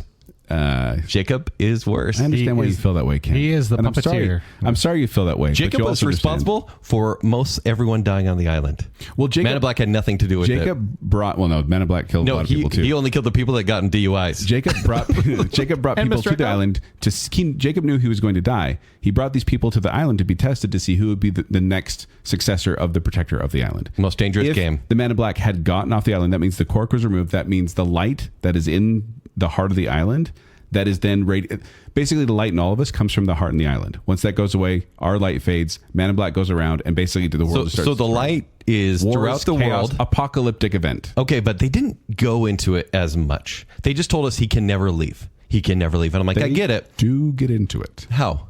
They talk about They it just say specifically. he's evil without saying what would actually happen. What would the consequence be if he were to get off? Did you not see what happened when they pulled out the cork? Nothing really, because they put it right back in. But if they would have left it out, No. I think you need to watch it again, Ken. I think you'll be able to see it with fresh eyes. No, I'm sorry. They're really just kind of, we need to end this as quick as possible. I did not appreciate the sixth season's leaning so heavily into the mysticism of it. When they end up at an ancient temple, I'm like, this feels like a weird step too far, inconsistent with the previous show. Like there was so much involving, like The sickness, too. the research and the work figuring out what's going on with the island, and then almost out of nowhere they're like, oh no, this is ancient magic. It felt I don't know if I call it magic, but a little okay. bit. Well, mysticism is the word I keep using. Well, it's almost God and the devil at that point, right? And that's kind of what they're going for. is God and the devil. That's kind of what they're going for. I mean, they're named Jacob and maybe Esau for crying out loud. Right. Like this, there's some religious element, and they're pulling from a lot of different religious sources and kind of making their own religious mythology, which I found fascinating. In fact, I love the idea of these people being kind of not trapped, but in a place where they can kind of work through their issues and then finding each other through love and finding each other through relationships. And even pain, and then all of a sudden they're like, "Oh yes, but this is not work." But they were mere pawns, and I love the character work. But they were mere pawns in Jacob's game. Like it was minimized. They, as people, were minimized by Jacob. They were not minimized. He was literally whittling them out to see who could be the next contender. Death. And even before or leading up to their death, everyone on the island, except Claire, becomes a better person. Baby, Claire becomes an objectively worse person. Yeah, that was. I really do. That was one of the misservices I felt they did because she walks off one day. And then they bring her back. Like she's just gone. They're like, "Oh, we're done with her story," so she's just gone. Now she's crazy. Now let's get into kind of the best characters. Yeah, best characters. We've talked about Claire, but let's jump into it. Do you want best or worst first? Let's do bottom first. Bottom first. Bottom. Okay, I'm going to start. We have our bottom 5 and top 5 You characters. have these ranked in order. I do somewhat. Okay. Yeah. I'm going to start because we just talked about it. It's Claire. Baby. Far and away. One of the worst characters. Fun fact, if I were a drinker, I would drink every time she says baby, and I would be dead. So in the first season, she was like a cast darling, and I'm like, who is this? I love where her character's going to go. She's pregnant, and she was given the story of no one else can raise the baby that you're going to give birth to, and it was so huge. I'm like, this baby's meant for something. And then it never was. Aaron had a purpose as well. No. And then and all she said is, Charlie, don't ever come near me and my baby anymore. And that's all she said throughout the show. No, she didn't push away Charlie all the time. It was just that one part. And you want Charlie and her to be something. But because he's a lot erratic, she just is so mean all the time until it's too late. And so Claire is number 5 worst. Wow. Okay, real quick clarification. Clarification. How long do they have to have been on this show? Did they have to come? Did they have to be from Oceanic 815? No. You can hate on any character you want. Could they have shown up on a helicopter jump? Yep. I hate Miles. Miles is a medium who shows up in season 4, the beginning of season 4. They give him so much significance, though. And it's annoying. Yeah. He is like, hey, we made Sawyer nice, so we need somebody to be a jerk. So Miles, just be a jerk all the time with one-line delivery. He actually really annoyed me at the beginning, but by the end, he'd grown on me. But Hurley already sees ghosts. Why do we need Miles? Miles at that doesn't point? see him. He's a medium. He hears them. Yeah. This show is plagued with this. It has the largest gathering of one-note actors on a TV show I've ever seen. I'm looking at you, Sawyer. I'm looking at you, Shannon. Are these you, Miles? Are these characters that you all hate? I'm looking at Sawyer you, is not a one-note. 100%.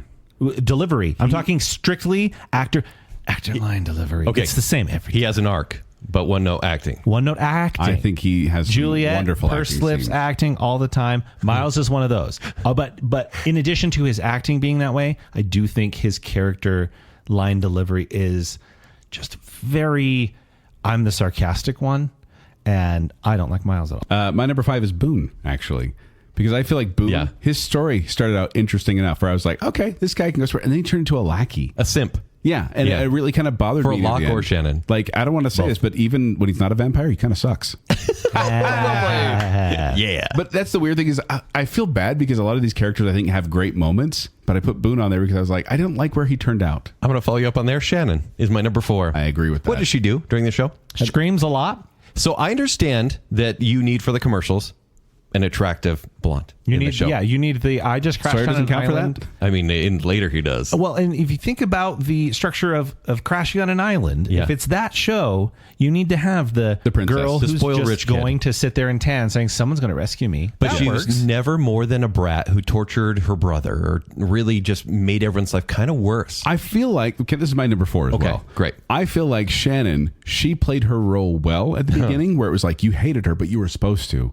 But then when they tried to give her more to do, it didn't work. For example, me. dating site. I never got behind that relationship. Never heard it say, never bought it. Never bought it. I like Saeed having someone, but not her. He had someone. So Naveen Andrews, who plays Saeed, wow, he's a good actor. Yeah. And I feel like his emotions when Shannon dies were fantastic. But it almost made me believe that he loved her. But when they were actually together, I'm like, there's no chemistry. No. Hallmark of a bad character, and it happens multiple times in this show, is when you are happy that they are killed. My number 4 is a combination of Shannon and Boone.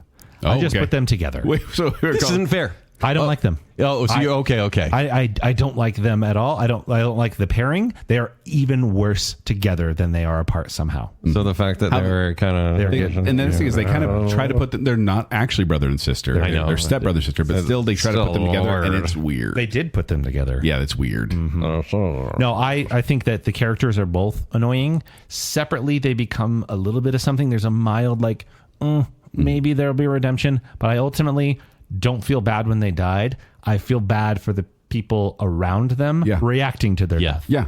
I feel bad for Like how Locke. John feels. Yeah, feels responsible for Boone. I feel bad for Saeed.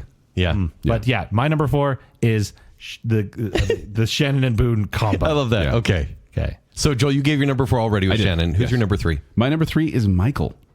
I feel like Michael, played by Harold Perrineau, I don't know how to say his name. He, once again, started out really interesting, but then I think he was contractually obligated to say, my son, my boy, in every single episode for his remainder of his time on the series. Well, and then you're meant to hate him. Yes. Oh, and he does a good job of that, but I honestly, I don't know, something about the character I felt like goes off the rails. Well, I mean, Harold Perrineau, he actually had a lot of issues with the writers. They did sideline him, and they were very cruel to him as a person. And then I think they try to redeem that fact, because when they brought him back in season 4 or 5, I actually thought his arc was very good, because I'm like, I like you again. I'm glad you're back. It was for a short time. But I actually like that part. I just got annoyed. I think I just got annoyed as his character, because he was, if I may use that, one note where it was like, my son, my boy. Yes. But then I kind of went, well, if I were on an island, I might do that too. Joel, I entirely agree with you, because my number 3, another cheat, is the combination of Michael and Walt, because Walt doesn't get to be his own character. No. Walt is a plot line to get Michael to yell. And I don't like the character of Michael. As soon as he becomes somewhat likable while they're building the raft, he finds a way to squander all that. And it's irritating. I think it's no secret that Walt was meant to be a major player for the island until they realized, oh my gosh, kids grow up. Wow, we accidentally cast a basketball player, apparently, because he got tall fast. But you don't think they could have explained that away in the island? Be like, the island has magical tall properties. They easily could have. Old? The movie Old? Yeah. Soap operas do it all the time. Yeah. But they just had to write him off, essentially, the way they did, and then be like, oh, he's back in the last season. Yeah. Say hi. Also, completely unrelated aside, very weird. I was watching a clip of Romeo plus Juliet, and Harold Perrineau is in that. He actually won his... he's Mercutio. Mercutio. He was one of the bigger actors to join the ensemble. Weirdly enough. At this time. And now I'm like, oh, it's the annoying guy from Lost. Tell me if I'm wrong here. My number 3 least favorite character, third bottom, is Mr. Echo. Stop. Why? Yeah. No, disagree. Guess what? Potential? Squander. Hard disagree. Oh, what does he do? He carries a big stick, and he speaks soft and carries a big stick. I was going to say his backstory with his brother Heartbreaking. is amazing. Yep. That one episode. Really good. He's so likable. That one episode is good. And then he's like, you might as well kill me. And then they do. And it's so dumb. It's like, literally, I'm like, there was so much you could do with this character, because he's good in the role. I'll give you this because of squandered potential. And it's because, like I said, he wanted off the show. And they're like, fine, bye. We have mentioned it a few times, but apparently this show, like, legendarily mistreated its cast, particularly women. Yes. And, I don't know if I read about that. And people of color. Yeah. It was apparently... And it was a very diverse show. Toxic, hostile work environment. But yes. Like you can look into that. We're not going to go into it here, but apparently this was no fun behind the scenes. The actress who played Rousseau essentially said posthumously in her like biography or something that they killed her off because they didn't like her because she complained about the working conditions. Yeah. So, but I like Mr. Echo. I think he is. We all want to like him, very but there's likable. nothing there. Yeah. I know. I'm sorry. Oh, okay. Okay, Joel, what's your number 2? Your second least favorite. Can I do a cheat now too, since Zach did a couple? I've done several. Don't choose those 2. Oh, yes. Don't do it. I'm doing it. They don't deserve it. I'm doing it. Yes, they do. No, they listen. don't. They are the Poochie of Lost. They're a joke. They're a joke, and we all know it. Hey, guess They're what? a joke because they got killed off because no one liked them. No. That episode's good. They were a response to everyone saying, where's the others? We always see the other people, other survivors. Who were they? So Say who it is. I'm bringing it in. So Nikki and Paulo, the characters they tried It's too easy. to shoehorn into the cast in a way that I don't. That's the thing is they normally did it very well. Here's a new character. Okay, here's their backstory. Cool. They put put these people in there, and it became so annoying that they even said that the creators have said that they were universally despised by fans. So I said, you know what? We'll give the fans what they want, and they'll put together one episode where they kill them off, and that was a good episode. They were introduced, and then 2 to 3 episodes later were killed off. They knew they were going to kill them as a joke.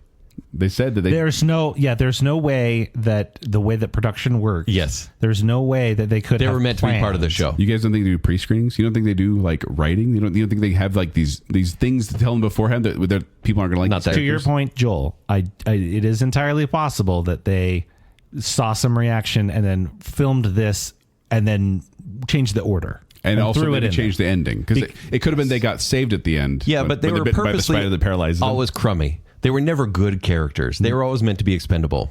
I think they were trying to Poochie. I think they were trying to put a Poochie. Yeah, no, this was a purposeful Poochie. I have no clue. I have no clue what that is. Oh, Poochie from The Simpsons. Oh, yeah, Itchy and Scratchy.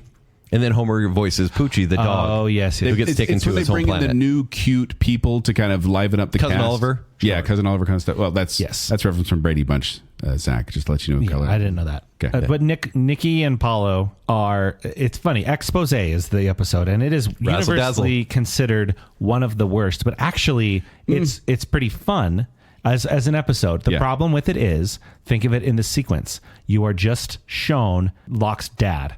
And then this is the next episode. So it was really frustrating week to week.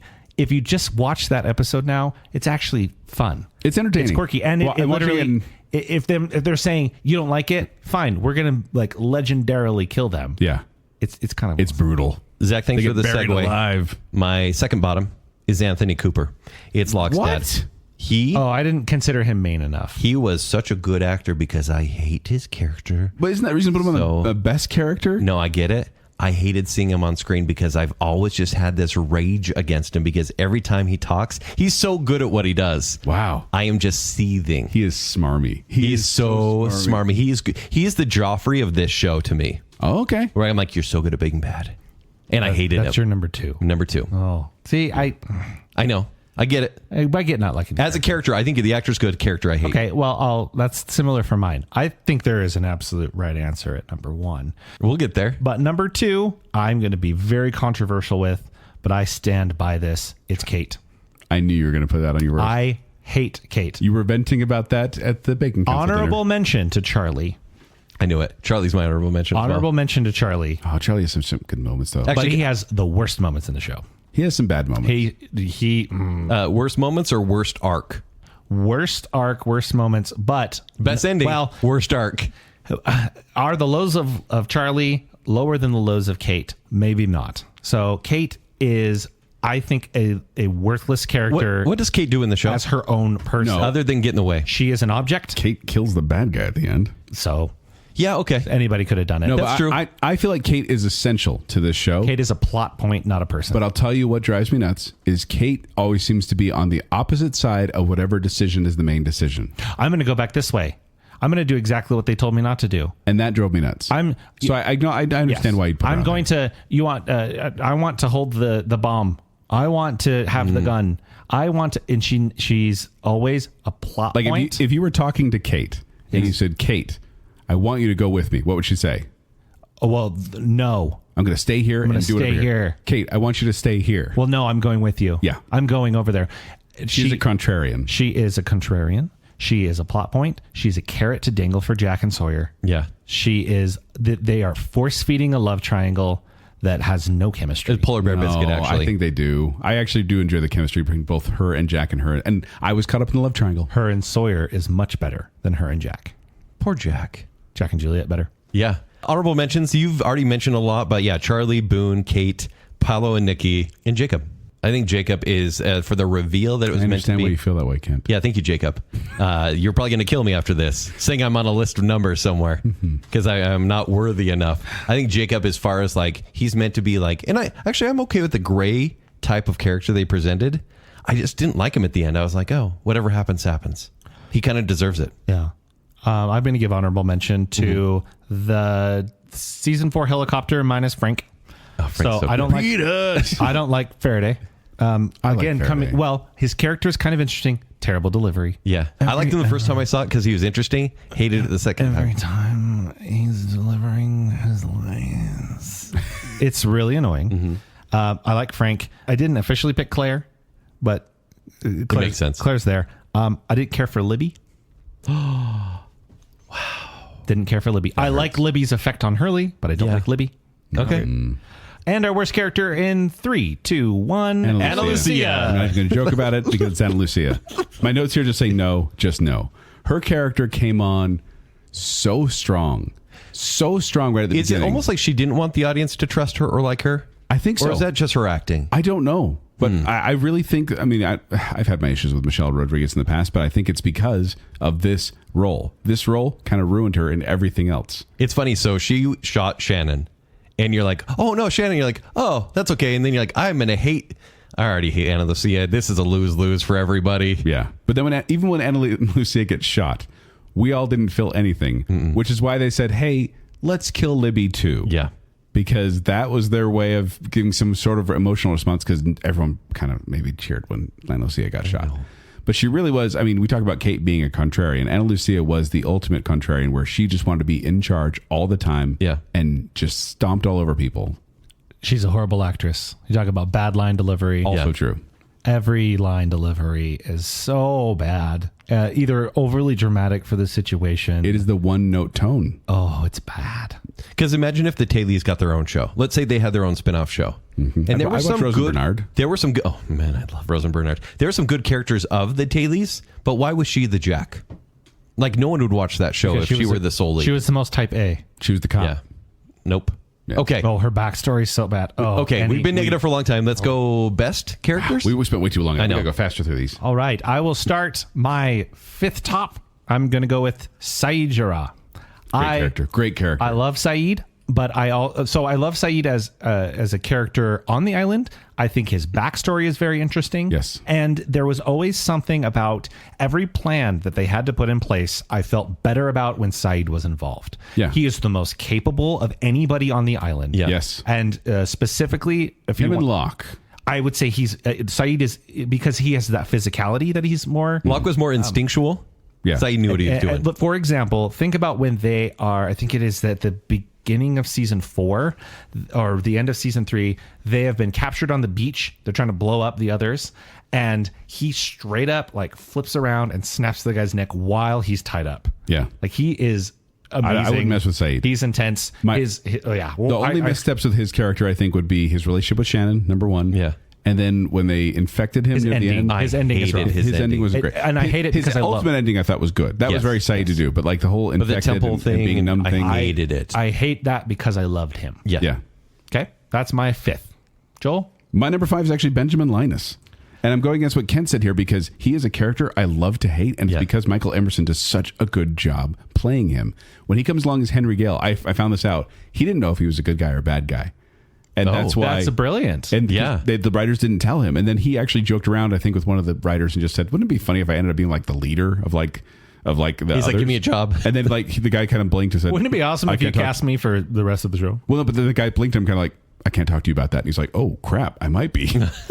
But I thought his character was so despicable. And that's what made it so interesting because you hated him so much. But then by the end, he's oddly sympathetic because he doesn't get to go in the church with everyone else. And you're kind of like, I feel bad, but I get it. Does he not? No, he can. He wasn't ready. He chooses not to. Yeah. And I think it's because he spent a long time being Hurley's number 2 as well. He feels that he doesn't deserve it. And I don't think I think the writers honestly went, we can't have him in there celebrating after everything he did. And he also, I'll put this out there, is probably the most beat up person on the entire episode, entire series of Lost. Truly. No question. All the time people are punching him and kicking him and shooting him and stabbing him because they hate him and we hate him and we're okay with that. There is something that is not addressed, and I get it, yada, yada, movies, but the amount of concussions that this man has is Most people. insane. They're hitting people on the back of the head with guns all the time in this series. Just so you know, listener, anytime in any movie or film, if someone is hit to the point where they go unconscious, that is a massive concussion and very dangerous. Yes. Don't do it. Is what we're Happens saying. all the time in this show. Anyway, that's my number 5 is Benjamin Linus because, man, he's a character you love to hate. So good. Kent, what is your fifth top? Guyliner himself, Richard Alpert. Fascinating character. Isn't he's the most level-headed character on this show, Until on the end. entire show. Until the end when he kind of... But that's when he starts questioning his purpose. And that's the thing. He's a man seeking religious redemption, the embodiment of Jacob's dream. He carries out Jacob's dream better than Jacob could. In fact, he should have been the watcher of the island at the very end because he's supposed to live forever. Okay? His episode is one of the better in the entire show. And I think for a He came on the Black Rock. Right? Yeah. For such a late addition to the cast, I was like, I am watching this guy in every scene he's in. Also, when he was the mayor and then got offed by the Joker. Because that's the only other thing I've seen him in. I think Richard has an oddly soothing effect. He's in Suddenly Susan. Okay. Wow. Yeah, I haven't seen that. Reference? No, Brooke Shields? Yeah. Yeah. There is. And the Tick. Oh. The old school Tick. He's Batman well. Yeah. The oddly soothing thing. When he's talking to Locke and he's like, if you can't kill your dad, like, here you go. Maybe figure it out and talk to somebody else. You're like, why are you so cool about that? Was actually a really shady thing you just did, but I like you. Yeah. But he knew the plan all along. For sure. Yeah. All right, Zach, what's your number 4? My number 4, brother. Yeah. Desmond. I love Desmond Hume. He is kind. He is interesting. He blinks through time or something. It's a fantastic accent. He's fun to listen to. He can hold his liquor. What's not to like about Desmond? He never sleeps. He's got an interesting story that culminates in a fantastic resolution moment. He represents the mystery of the island really well to me. My favorite moments are when he is like in control and knows what's going on, and he's so calm and collected. I love that. I love that in him. You're gonna die, Charlie. That storyline actually did bother me, just because I didn't want Charlie to die, I guess. Yeah, but they warned you the whole season. Yeah. It made how it ended extremely impactful. Yes. We'll get there. My number 4 is actually Sawyer, James Ford. All right. I hated him in the first few episodes. Hated him because he was just the jerk of the island. He was the bad guy. And then he became this lovable rogue, and I feel like he had some serious acting chops, especially near the end. And when Juliet dies, for example, I thought that was a very, very good job. That scene is extremely good. And I found myself compelled with his storyline of him trying to find the guy that conned his mom and dad, caused their deaths. And the payoff of that was awesome. Like, it was one of those moments in the show where I was so conflicted on what I wanted him to do. And then it just came so organically in the moment. It's interesting, the first half of the first season, you don't actually like him. He doesn't seem like a main character. He just seems like the bully. Yeah. And then all of a sudden you're like, oh, you're in every scene now. Yeah. And he becomes a main character. And that's I like seeing him try different things, and he has different roles. And I feel like he succeeds in most things. And the con artist thing, I think, is always fun to watch. Was he meant to never really get a role after this? Is Lost the perfect show for him? Yes, because he's bad at his job. I think Josh Holloway is terrible. Super handsome, though. No. What? No? He flips his hair more than Justin Bieber. He has, again, the same one-note delivery so often. But not perfect for the role? I mean, other than like bad delivery, was he not Sawyer? I didn't hate Sawyer. I hated the actor playing Sawyer. Because I think that there are 3 main like redemptive storylines. Like, they start out as a bad person and become a good person. Yeah. And his is probably the best one. Shout out to Jin. But I think that he's really unlikable in general. But he comes around for me when Hurley cons him into being nice. And honestly, it's like the writers went, okay, let's cut the shtick. Yeah. Let's just make him a key character now. Sure. Instead of being the contrarian. And so as soon as Hurley cons him into being nice, he's like, hey, man, hey, dude, didn't that feel good? And then he's kind of awesome for the rest of the show. So I didn't mention him, but yeah. Okay. All right, I'm cheating for number 4. It's 2 characters. It's Sun and Jin. Okay. Yeah. I would pick Sun, but I think Jin goes through such a change that I can't deny him this spot as well. Agreed. I talked to my wife about this. Yes. We like both characters. She like slightly liked Sun more. I like Jin more because I think his arc is great. It's funny because she actually makes worse decisions as her flashbacks go on.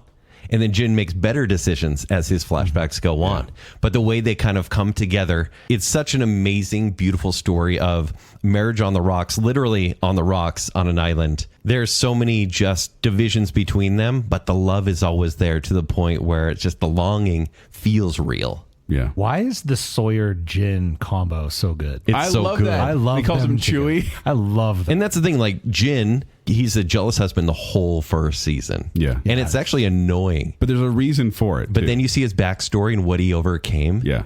And you're like, oh, okay. And then he just becomes so redeemed. I love him. I love Sun and Jin. Yeah. Yeah. Oh, great choice. And I think I give Jin more of a break of being a jerk because they go to great lengths to explain the cultural, The caste things system of sorts, surrounding it. right? Yeah. And so it feels more valid because you know that's just how like that end of the world works and their unique situation. Right. Whereas Sawyer just sucks. Okay. Zach. My third Third favorite. is John Locke. My third is also John. Oh, there Okay, we go. okay, do tell. Yes. I mean, for me, John Locke is, or just Locke on the show, is fascinating because he, from the get-go, is like a sponge to the island. He is... He's in his element as soon as He's he in steps his out. element. He wanted to do certain things in his life and he couldn't accomplish them, and then he's now able to. And he is the first guy that you see who is happy to be there, and it's almost confusing. Very. Yeah. Yeah. And from that point on, you go, what's this character about? And then the way that they set it up to, you're kind of either Team Jack or Team Locke. Yes. And I think I don't know about you guys. Throughout the show, my allegiances change. Sometimes sometimes I align with Jack. Sometimes I align with Locke. Yep. Fascinating character. Sometimes Locke goes a little too far, and then you're like, no. Yeah. But then sometimes you're like, Jack, don't be a stick in the mud. And the so, Naomi thing. When But- he Oh, yeah. kills Naomi. Yeah, but that's just it. I feel like John Locke's one of those characters that I loved seeing grow and change throughout the series, and his backstory was absolutely fascinating. You kept wondering how he ended up in that wheelchair, and then you figure it out, and it's like so shocking. In I that think moment. he's the wild card of the show. Let's say someone else wrote this show and have every character but Locke. It would not be the same show. No, you need the Locke there. Yeah. Jack might be the main character, but Locke is the most important character. Yeah, in I my agree. opinion. Interesting, yeah. Because Great choice. Without him, I do think it would be just this survival drama. I think the Locke stuff is where he unlocks the island. Man of science, man of faith. Yeah, great episode. We might Right. talk about that later. Okay. So you said Locke I as said well. Locke as well. Yes. Okay, then Jack is actually my number 3. Jack Shepard. Listen. I like you declared. Oh, Jack Shepard. Shepard. Not that other Jack. He's the alpha of the group, but he's far from perfect. You don't even like him a lot. No. But you're like, I do. But he wants the role so bad of the leader. He does not want the role. Yes, he does. But He it is the works. reluctant leader. He's if such a anything. white knight. No, he's reluctant, but it's my job. And then people stop following him, and he's like, "But hey, it's my job." You like my tattoos? They're really cool. They mean soup. But Matthew Fox plays him in a way that you can't help but root for this guy. And like, even if I was on the island, I'd be like, I am not with Jack right now. And I actually don't like when the island's divided between like tribes in themselves. But at the same time, Matthew Fox is that good in the role. And I think kind of like Josh Holloway, is he just like born to play Jack Shepard? I don't know. Because he he's does a so great job. good. I would follow him. If I crash landed on Matthew Fox was there, I'd be like, yep, I'm in his boat. So is he maybe the most boring character because he just needs to be Jack and there needs to be a Jack on the show? Maybe. No, because I feel like his arc is that of like it's you see Locke and you see Jack at opposite ends. Yeah. And Locke is the man of faith who then comes to kind of be a little more skeptic and a little more scientific, whereas Jack is the scientific one who then becomes more of a man of faith. And I love seeing that crossover. Yeah. All right. Zach, what's your number 2? My number 2 is, I've talked a lot about acting. My number 2 is the best actor on the entire show. Already been mentioned. It's Benjamin Linus. Yep. Okay, that's my number 2 as well. He is, yeah. without a doubt, the like from an acting perspective, he's doing so many interesting things. Totally. He's such a little weasel, and Yeah. you want to hate him, but No. unlike some You characters, hate him. You hate I him. think you hate him, but there's some stuff that he does that kind of makes you intrigued in what he's got going. You know, he on. was only contracted to play Henry Gale for 3 episodes. Crazy. And they saw what a good actor he was. And we'll give you 8. Yeah, And then all of a sudden he'd be like, we'll give you a my bunch notes. seasons. He acts circles around everyone in the He show. is engaging in absolutely every scene. He steals everything. The simplest thing that I could point to, there is at the beginning of season 4, they have the helicoptered in Naomi. She disappears. Okay. Benjamin Linus is tied to a tree and they ask, where'd she go? And the way he just responds, is the best acting on the whole show. Yeah. I love it. And it's weird. You would think it would get really tired to drive the narrative around Ben because once he's introduced, he controls the entire narrative, and you never know. Everything's a red herring, and you're like, we're going to see this for over 3 seasons. Yeah, You never know And it'll be if you interesting. should trust him or not. And I Yeah. love that about the character. Right? The other thing that I like, and this sounds weird, is he doesn't always feel powerful. No. He feels like he knows what's going on, but he rarely feels powerful. No, but And if that's they kinda were to fun. kill him at any time, you feel like his hand is always on the dead man's trigger. Yeah. Yes. You feel like it would be a bad decision to Gas kill the him off. island again. No, Yeah. that's the guy on the boat. Yeah, that, Yeah, right? that's it. Who Yeah. Ben kills. Yeah. Yeah. So, Joel, that was our number 2. What's yours? My number 2 is Jack. I'm going to Okay. put Jack up there because Yeah. Jack is one of those, he's the Leonardo type, Ninja Turtle reference. He's that one that's just like born to lead and overall just a good guy. Like I feel like he's flawed, but he just want to do the right thing. And I don't know, like I said, I'd follow him if I were on an island. So that's my number 2 is Jack Shepard. Honorable mentions. Rose and Bernard as a couple. Bernard, Yes. they're adorable. I love them. Hurley. didn't like their backstory. I didn't like where Hurley went in the show, but I love his origin. Daniel Faraday, I actually kind of like, at least first time. Lapidus is great. And Juliet. I'm a big fan of Juliet. You honorable mention somebody you shouldn't have. Honorable mention to Juliet. I think that she is a fascinating character, and she's like a double, triple crosser. Yeah. Like she's working for everybody. Right. She's providing information to everybody. Shout out to Charlie, who starts out horrible and ends out fantastic. Sure, we'll give a shout out to Jack. Wait, Charlie's on your honorable mention for bad and good. Honorable mention. He's in limbo. Sure. No, I've had basically the same ones. I have Saeed Jarrah. He's on mine. Sun and Jin, Desmond, Juliet, Charlie, Lapidus. Like I feel like there's so many good characters on here, and even if they just have a bit role, there's a couple that just came in for just like 1 or 2 episodes that I was like, I really like them, but I'm like, eh. But yeah, Okay, so you guys have already given my number 1, so I'm going to go What's first. your number 1? Desmond Hume. Desmond's great. The heart and soul of the constant. show. He lived a nightmare in the hatch, and he's a bit off kilter, obviously. He has a lot of out of sequence stories, but anytime it brings back to he and Penny, the show gets real for me. And it's so emotional. When I was doing the watch through, Yeah. the first time you see him is in a flashback with Jack, where he's running on a stadium, and I saw him, and like that was my moment where I remembered the past. I saw him and went, "Oh my gosh, he's the best! I love him." Yeah. he's The fantastic. second you see him introduced in the show, you're like, yep, this character's important. The only reason that I didn't put him higher is like he's important, but he's like not one of the core. Like he comes in, makes a big impact, and then he's gone for a while. Good. He It deserves does help. so much better than any other character on the show. Yeah, he's great. All right, Zach, who do you have as number 1? I think Zach and I have the same one. Well, who is it, Joel? It's Hurley. It's absolutely Hurley. Hurley. When you threw him away in honorable mention, it actually hurt my heart because he's optimism embodied. He is the joy of the show, and I love his story. The numbers, the cursed numbers. Yeah, the first episode's really good. Which, by the way, that was my role whenever we watched it as a group. My role in watching was I was in charge of finding the numbers anywhere they appeared on the screen or in conversation. I'd be like, oh, there it is, 4, 8, 15, 16, 23, 42. Being the sort of heartbeat of the hope of the island is important. He becomes eventually important in that he like ends up sitting on the throne, but also he has an emotional impact. I was going to put Ben Linus number 1 until I remembered the speech that Hurley gives at the beginning of season 4, where he talks it's the beginning of season 4 where he says that the last thing that Charlie did was to warn us that the people on that boat are not who they say they are, and is so powerful. Yeah. And he literally sways people, and he's not the leader type. No. But he is the kind of guy that you can trust, and he goes through interesting storylines with like sitting down and eating too much ranch. Yeah. You know, like early it's weird, but when they find their stride of what he is, it's so interesting. I The love numbers him, are bad. The numbers are bad. but most of his flashbacks and all of his flash forwards are bad. I will agree with you. His personal story is the dumbest. But I won't. and this is the tirade I went on at the Bacon Council meeting. I think the flashbacks are the worst part of the show. I don't care. You don't like flashbacks in general. I do not care what happened before the island. I only care about what happens on the island moving forward, and I hate almost every flashback. But isn't what happened on the island like that's all tied into what happened before the island? So You it need that. so it informs their character. You know what else informs their character? Them doing stuff on the island. That's what I want to see. No, I don't care what you were before. I think Kate saying I'm a criminal isn't as powerful as actually seeing how to her crime unfold. Does that matter at all? No. Yes. Does it ever come up once? That she- Yes. They don't Many trust her times. for They a don't couple trust her episodes. for a little bit. They don't want to hand her a gun for a while. That's it. They want her to seem like rad.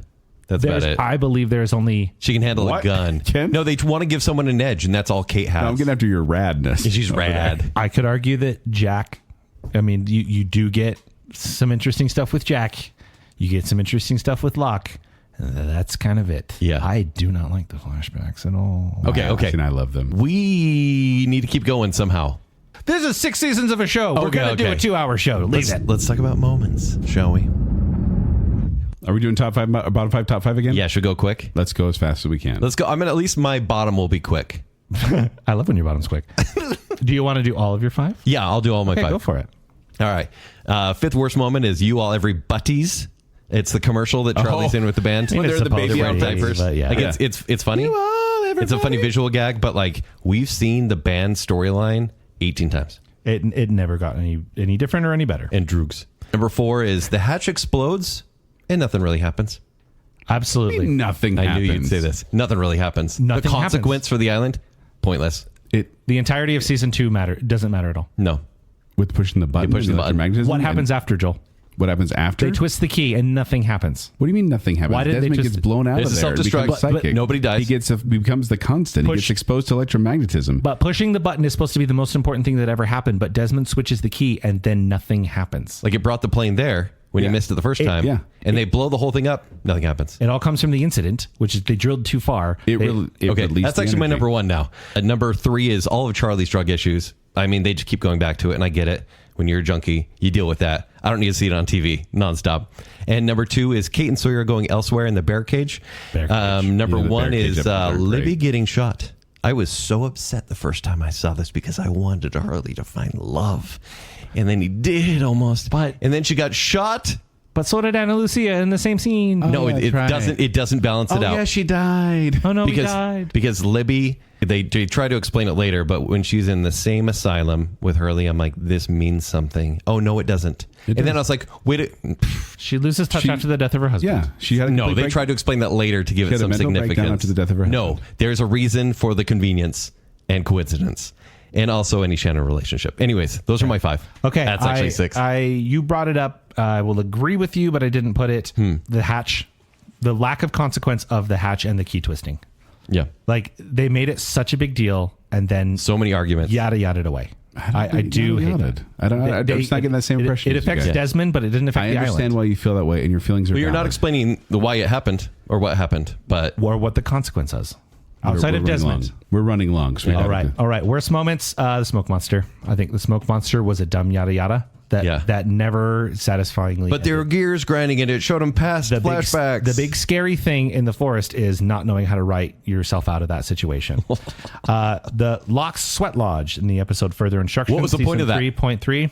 Really stupid. Yeah. It was supposed to be a vision or something, but that whole episode where he grew up he went to a pot farm and there was an undercover cop. I hated You didn't that. like that one? No, not at all. Oh, I found that fascinating. Worst moment, Charlie is overprotective. The episode Fire and Water, season 2, episode 12, where he goes nutso about Aaron and like steals him and gets beat up by Locke. All like this is the stuff I hate about Charlie. Second from the top, Charlie, you already mentioned earlier, Charlie's drugs. Just keep going back to that, starting in episode 15 of season 1, Homecoming, and then they just never relent. I don't like the Charlie drug storyline at all, but my worst moment of the entire show, the one I make fun of the most, the ending of season 1 into season 2, it is Walt over and over again. He does that a lot. Michael searching for Walt is my least favorite part of the whole show. However, when the others at the end of season 1, Now that is a great when moment. they say we need the boy. we need the boy, I was like, oh my god. That was a big moment. Take him. I don't care. Wow. Take him. All right, Joel, 5-1. Can you be negative?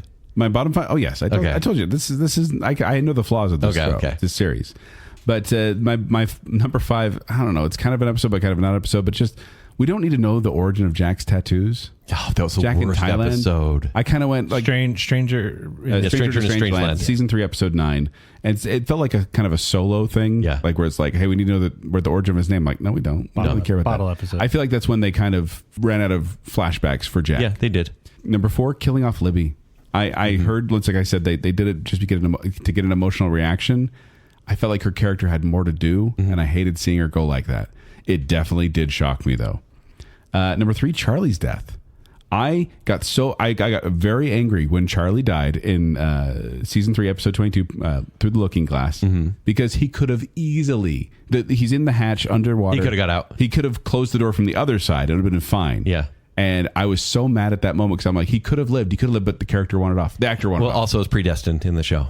And that's because he wanted off. He had to do it, and he was proceeding with a level of confidence of a man who has accepted his fate. Yes. But I will say the writing Not Penny's Boat and putting it on the window is so iconic. We'll get of the there. series. We'll talk about that. Yeah. Number 2, Ana Lucia entering the show, which is in season 1. Yep. Episode 23. I forgot she came in that early, but honestly, as soon as she showed up, she was an unwelcome guest, and I did not like it. She's in season 1? Yeah. Season 1, episode 23. Because they're leading into it. Yeah. She meets Jack at a bar. That's right, in the flashback. Yeah. And then my number 1 bottom moment is killing off Sun and Jin in The Candidate, season 6, episode 14. Many people are like, that was so emotional. I'm like, don't do it. No, this is the big black eye to me for the show.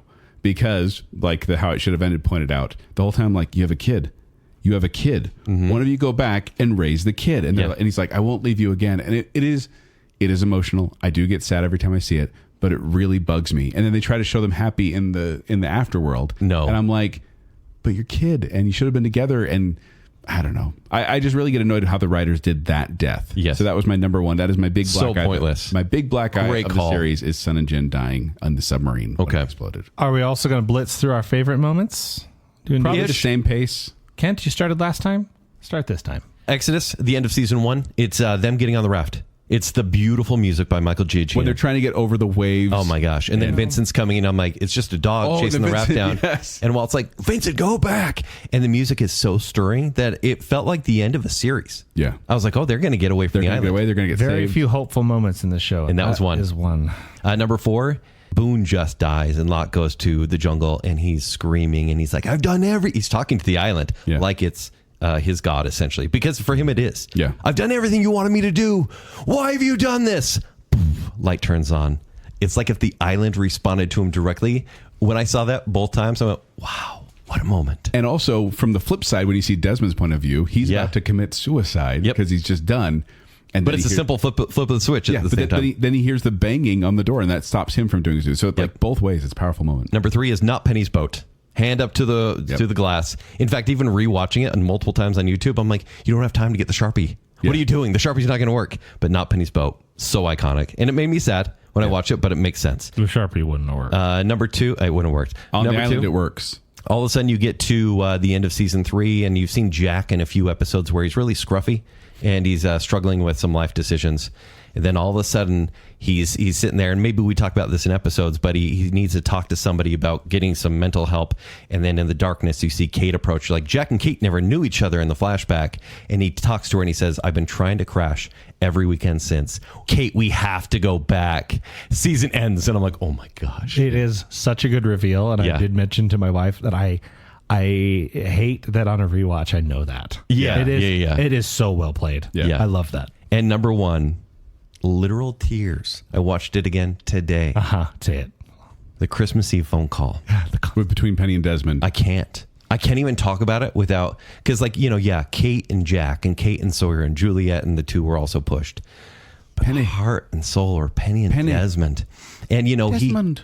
He basically, to give any context, but you've seen it if you're listening right now, is Desmond, he's basically ruined the relationship because Penny's father has pushed him away. And he tries to make it right, but he's in a weird memory loss flashback only for a brief time. Mm-hmm. And he goes to Penny and says, I will call you in 8 years. Give me your phone number right now. I need to remember it, because he knows he'll get sent back to the present. He gets sent back to the present and he calls her and she answers. This prevents his brain from dying. And they have a beautiful short conversation because he's his constant. Yeah. And it's so amazing. I became a Joel in this moment. Watching this 3 months ago. Yeah. I texted you right after, said I cried last night watching Lost, and I didn't know I had it in me. So good. Okay. Sorry if I stole any. Two of mine. One of my favorite moments is the very beginning of season 2. It's the player-owned kind of music scene where you're like, what in the world are we watching doing right now? And you see this guy kind of setting up for the day and playing some music, and then things get rushed. He injects something into his arm, and we're like, what are we watching? And this is where Lost is at its best, when it kind of throws you for a loop. And that was fantastic. The raft. And I guess honorable mention here to the Lost finishes. We said it earlier, but Lost season finales are outstanding. They know how to They end a season. really know how to do it super well. But the raft was such a hopeful thing. It really was. And then them putting it together was a whole journey. And the Sun and Sawyer thing, or the Jin and Sawyer thing, it was so funny. Charlie's Greatest Hits, through episode 21 of season 3. Charlie's Greatest Hits, where he's just kind of reviewing, where he leads up to accepting his fate. Yeah. I thought was a very interesting moment. Episode 6 of season 3, I do Jack in surgery with Ben. Yeah. I loved when he has Ben under the knife and he cuts him in a very specific way. Sack, And he gets control of the situation in a way that only he can. And I thought that was Kate, run! When you have such a strong character like Ben, who's always in control of anything at literally the most vulnerable he's been in his entire life. And Jack holds all the cards. I thought it was a really cool moment on a character I don't really like that much. Yeah. But yeah. And of course, the best moment for me is Desmond calling Penny. Yeah. I agree. Wow. So I had a hard time picking favorite moments because I have so many favorite moments. So I picked ones that were the biggest water cooler discussions in my mind that I remember. Number 5 is when Juliet hits the bomb in The Incident Part 2, which is season 5, episode 7. sad. Mention, Yeah. for sure. That whole part when she falls down and Sawyer's crying and she's crying. And it's then so you see her there. delayed, too. Oh, yeah. But then she's sitting there hitting the bomb and then it explodes and everything goes white and the season ended. And me and my coworkers endlessly talked about that 100%. part. Because just did it work? Did it not work? I remember that. Number 4, the Dharma van starting up and Shambhala playing by Three Dog Night. Such a hopeful moment when the show needed it. Yeah, it's off the episode Trisha Tanaka is Dead, season 3, episode 10. And it is a moment of pure joy. Yeah. Like, honestly, and that's the whole point is Hurley's like, we forgot to have fun. We're just all miserable now. Let's have fun. Remember that time that Hurley bails him out by running over a guy in that van? That's weird. Number 3, finding out that John Locke was in a wheelchair. Season 1, episode 4, Walkabout. Mind blowing at the time. When he rolls out and he's like, you can't do a walkabout. And he rolls out and he's like, don't tell me what I can't do. And when you realize that the island has healed him and he can walk again, it brought a whole new level of mystery to the island, I felt. Number 2, I actually said the hatch being blown up and the camera going down at the end of the season and just keeps going and going. You see their faces get farther and farther away and then it's... and you were going to have to wait. And then it opens up the next season with the play your own kind of music. That 1-2 combination was fantastic. And that's also the episode when they are on the raft and the guys show up and they're like, hey, we're lost. We're like, that's great.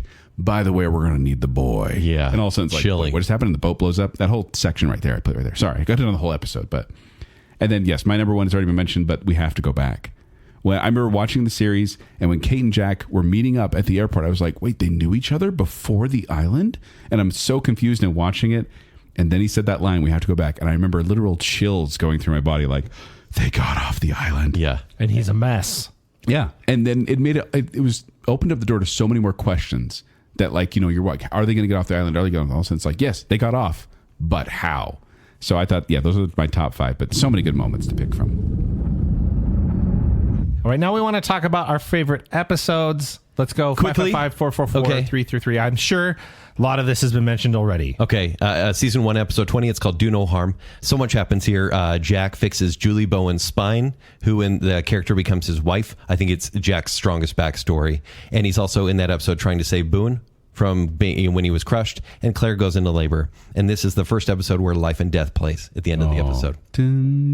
Zach, what about you? Number 5. Joel mentioned it on his best moments, but I just the entirety of the episode Walkabout, season 1, So episode good. 4. It is. I mentioned I have a pretty strong feeling against the flashbacks, but this is such a good one because you have this vibe that John is a certain kind of guy, and you find out, he's the guy from Office Space. Yeah. Like he's living a terribly sad life, and then that reveal at the end that he is in A chance to stand up. And it's so well played out too because you don't suspect it until right at the end. Nope, they nail that one, and Walkabout is a fantastic setup episode. Yeah. Joel? My number 5 is it's a lot of these are kind of dual because they're one episode, but they were split into 2 parts on TV. I get that. Well, but on TV, every season finale aired as one thing. Right. Initially. Yes. So it counts. Live Together, Die Alone. This is at season 2, episodes 23 and 24.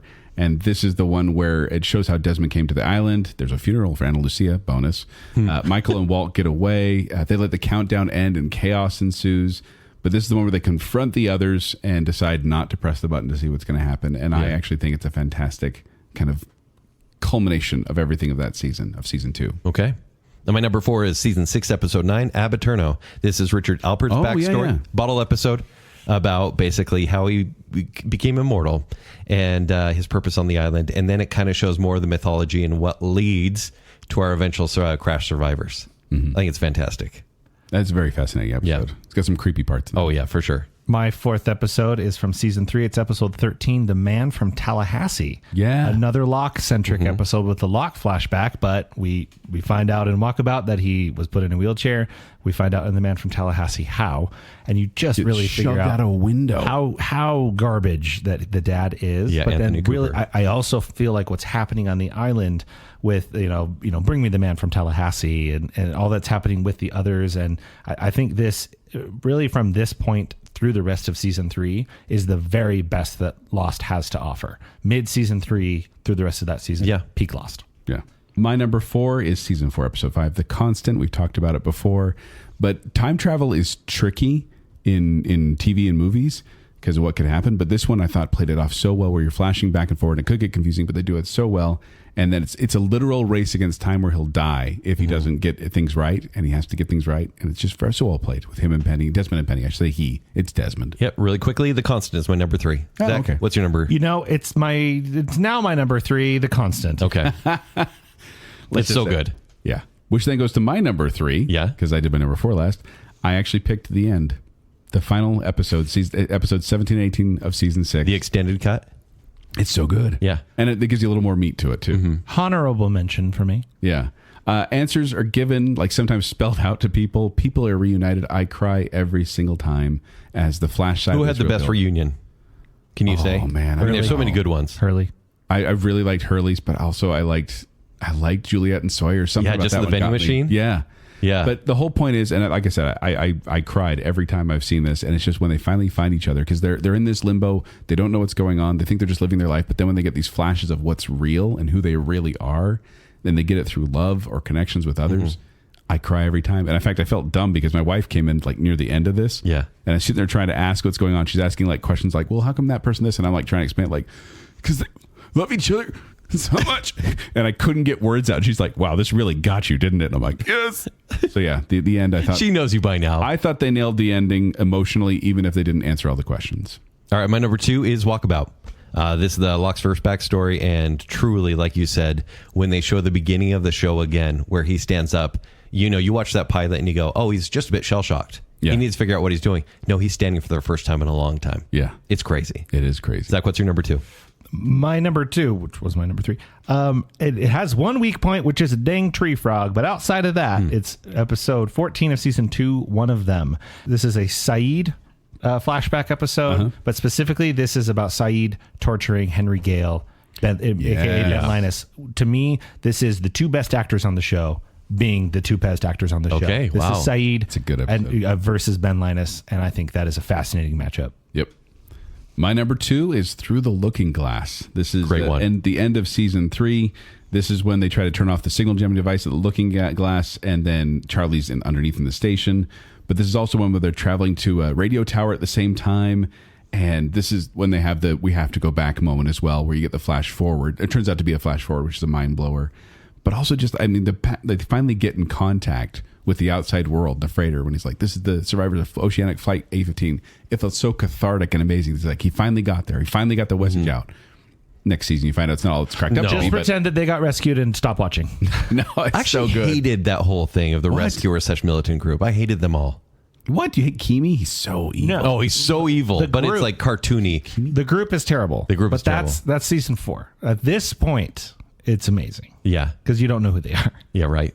But it's not Penny's boat. We know that much. Yes. What's your number 1? Do we all have the same number 1? No, think we do not. must. Okay, Joel and I do. You do, and you can. Then Zach? you do. So I will talk about my number Yes. 1, which has already been mentioned. Lost is never, ever better than it is in Through the Looking Glass. Okay, good. It is peak Lost in being a representative of what this show is. This is infighting. This is one group against another group, tribalism. This is mystery, and everything is right here. Plus the reveal of what's happening in the flash forwards. Well, And also, one of the things I just have to give credit to Lost is how they're able to juggle multiple storylines both on and off the island in the same episode. Because there you're getting the two groups moving away from each other, or three groups if you get Charlie too, and you get all the flashbacks and flash forwards that are happening as well. Look, do I wish that Mikhail would have died the other 2 times he was killed? Sure. Because that was just weird. So annoying. But this... You can't foam at the mouth on command? It was not set to a lethal level. He explains that very quickly. But through the looking glass, where I don't like Charlie. He is not a character that I like, but he has the most impactful moment of the show with fully accepting his fate, with them needing Charlie to do the only musician on the island to play Good Vibrations as the code, how he knew it was that bridge portion. Gotta keep those, and not, the chorus of the song, whatever. That doesn't matter. But it's a little wonky. The fact that Charlie was so important and so necessary, and the way everything comes together, it is the perfect episode of Lost. Okay, because TV changed on September 22nd, 2004. The pilot's a bad episode of Lost, but it is an iconic episode of TV. One of the best pilots you could ever watch. The pilot is number one. It's an iconic episode of TV. It's a bad episode. There would be no Lost without that. There would not be a lot of TV shows that we know now without that pilot. We open with just a guy waking up in the middle of a bamboo forest, disoriented.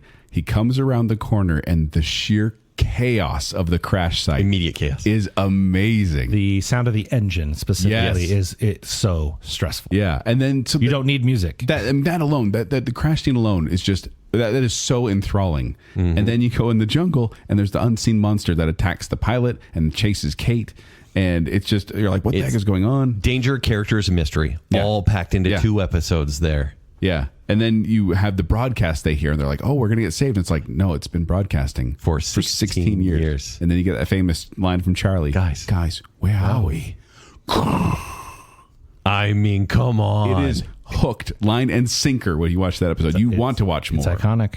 So, yeah. Yeah. I feel like the pilot episode is probably the best episode, which isn't to say the rest of the series isn't good, but just that they start off so strong. No, I totally agree. So there you go. Joel, I have about 37 unanswered questions from the show, but that would be an entire show on its own. And I feel like I've been nitpicky as well throughout, and I have asked you some of these questions.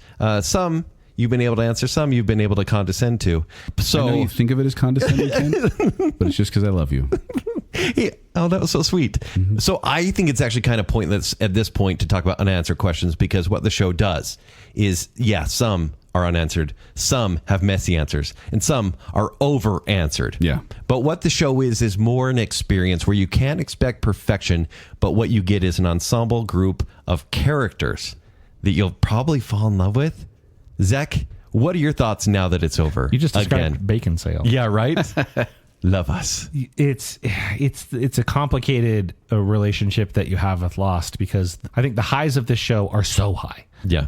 And the lows are so low. True. Like at its best, it is fascinating, exhilarating, interesting. And by the end, you know that it's been effective because you get emotional when characters reunite, when you're seeing them again, when you see what happened, you realize that they were at their best on the island and they go off into the netherworld together. Yeah. It's fascinating.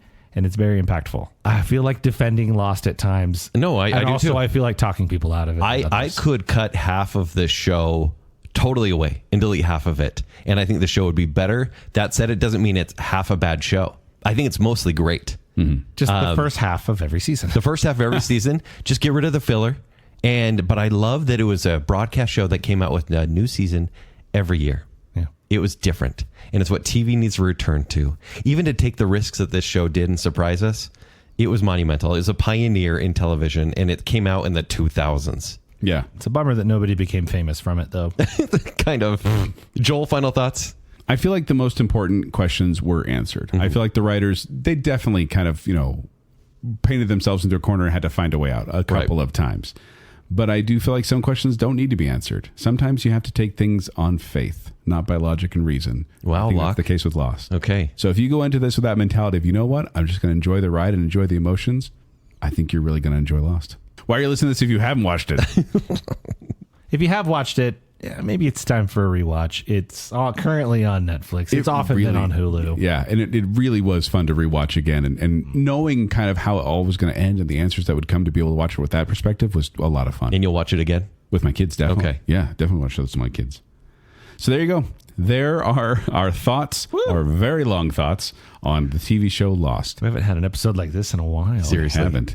But let us know if you enjoy this show. And we are going to try and keep things as spoiler-free as possible in the comments. But if you want to allude to something, we know what you're talking about because we just barely finished watching it again. But don't you dare say that they were dead the whole time. They weren't.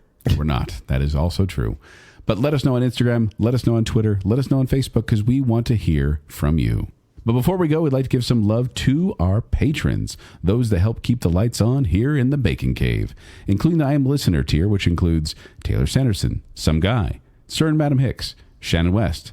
Scott Nicola Peltz is married to a Beckham and has a net worth of $50 million Sprague. Wow. Ryan and Marley, Rocky and Steph, Lady Terry A. Finley, Juice to Kula King Swallow, Jennifer Kukowski, Casey Cummings, Angela Potts, and Adam and Rachel Crump. And then we have our Bacon Council, which includes the other Brit, Johnny English, the one, the only Chris Anderson, Stephen, everyone's favorite Ross, Star Wars expert Kyler, our favorite couple, the Ghost Faces, Nicole D. Kale, Her Royal Highness Jessica Terry, Glow Clin Daniel, Debbie Foster, and Beaker. Thank you, patrons. Thank you, patrons. You are the 4, 8, 15, 16, 23 to our 42.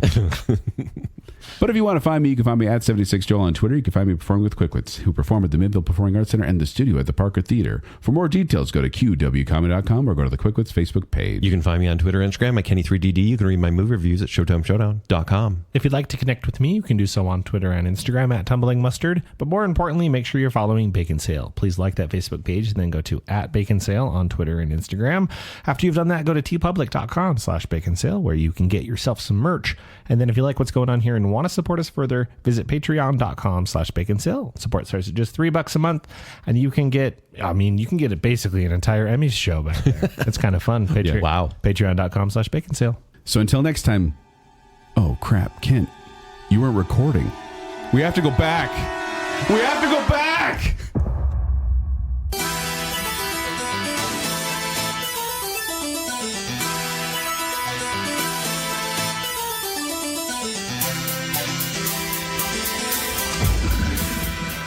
Get that me espresso. So you were in your bassinet, and your mom was 100%. turned on the TV. Yeah. I was sitting there crying, going, I don't know what a constant is. Everybody's telling me that I didn't watch it. Don't tell Zack what he didn't Don't tell watch. me what I can't watch. Who was your favorite character when you were 4? Loved Mist. Did you love it, or did you play it for a half hour and not realize I when to played Mist. take him Blockbuster by mail. back to the store? Not a sponsor. Yeah. Hey, Blockbuster, call us. My dad was a lost dealer. I was just being positive. Don't do that to me. but like Joel was happy with me just a second he'll ago. admit, this is Pennsylvania. Looks like Hawaii. Have you seen a soldier come out of the water? You can straight up get shot, but you live because your dad took your kidney. Everyone on the island, except Claire, becomes a better person. Real quick clarification. Clarification. Even when he's not a vampire, he kind of sucks. Yeah. But God, the island has magical tall properties. They are the Poochie of Lost. So My tattoos are really cool. They mean soup. at least my bottom will be quick. I love when your bottom's quick. I became a Joel in this moment. This was a purposeful Poochie.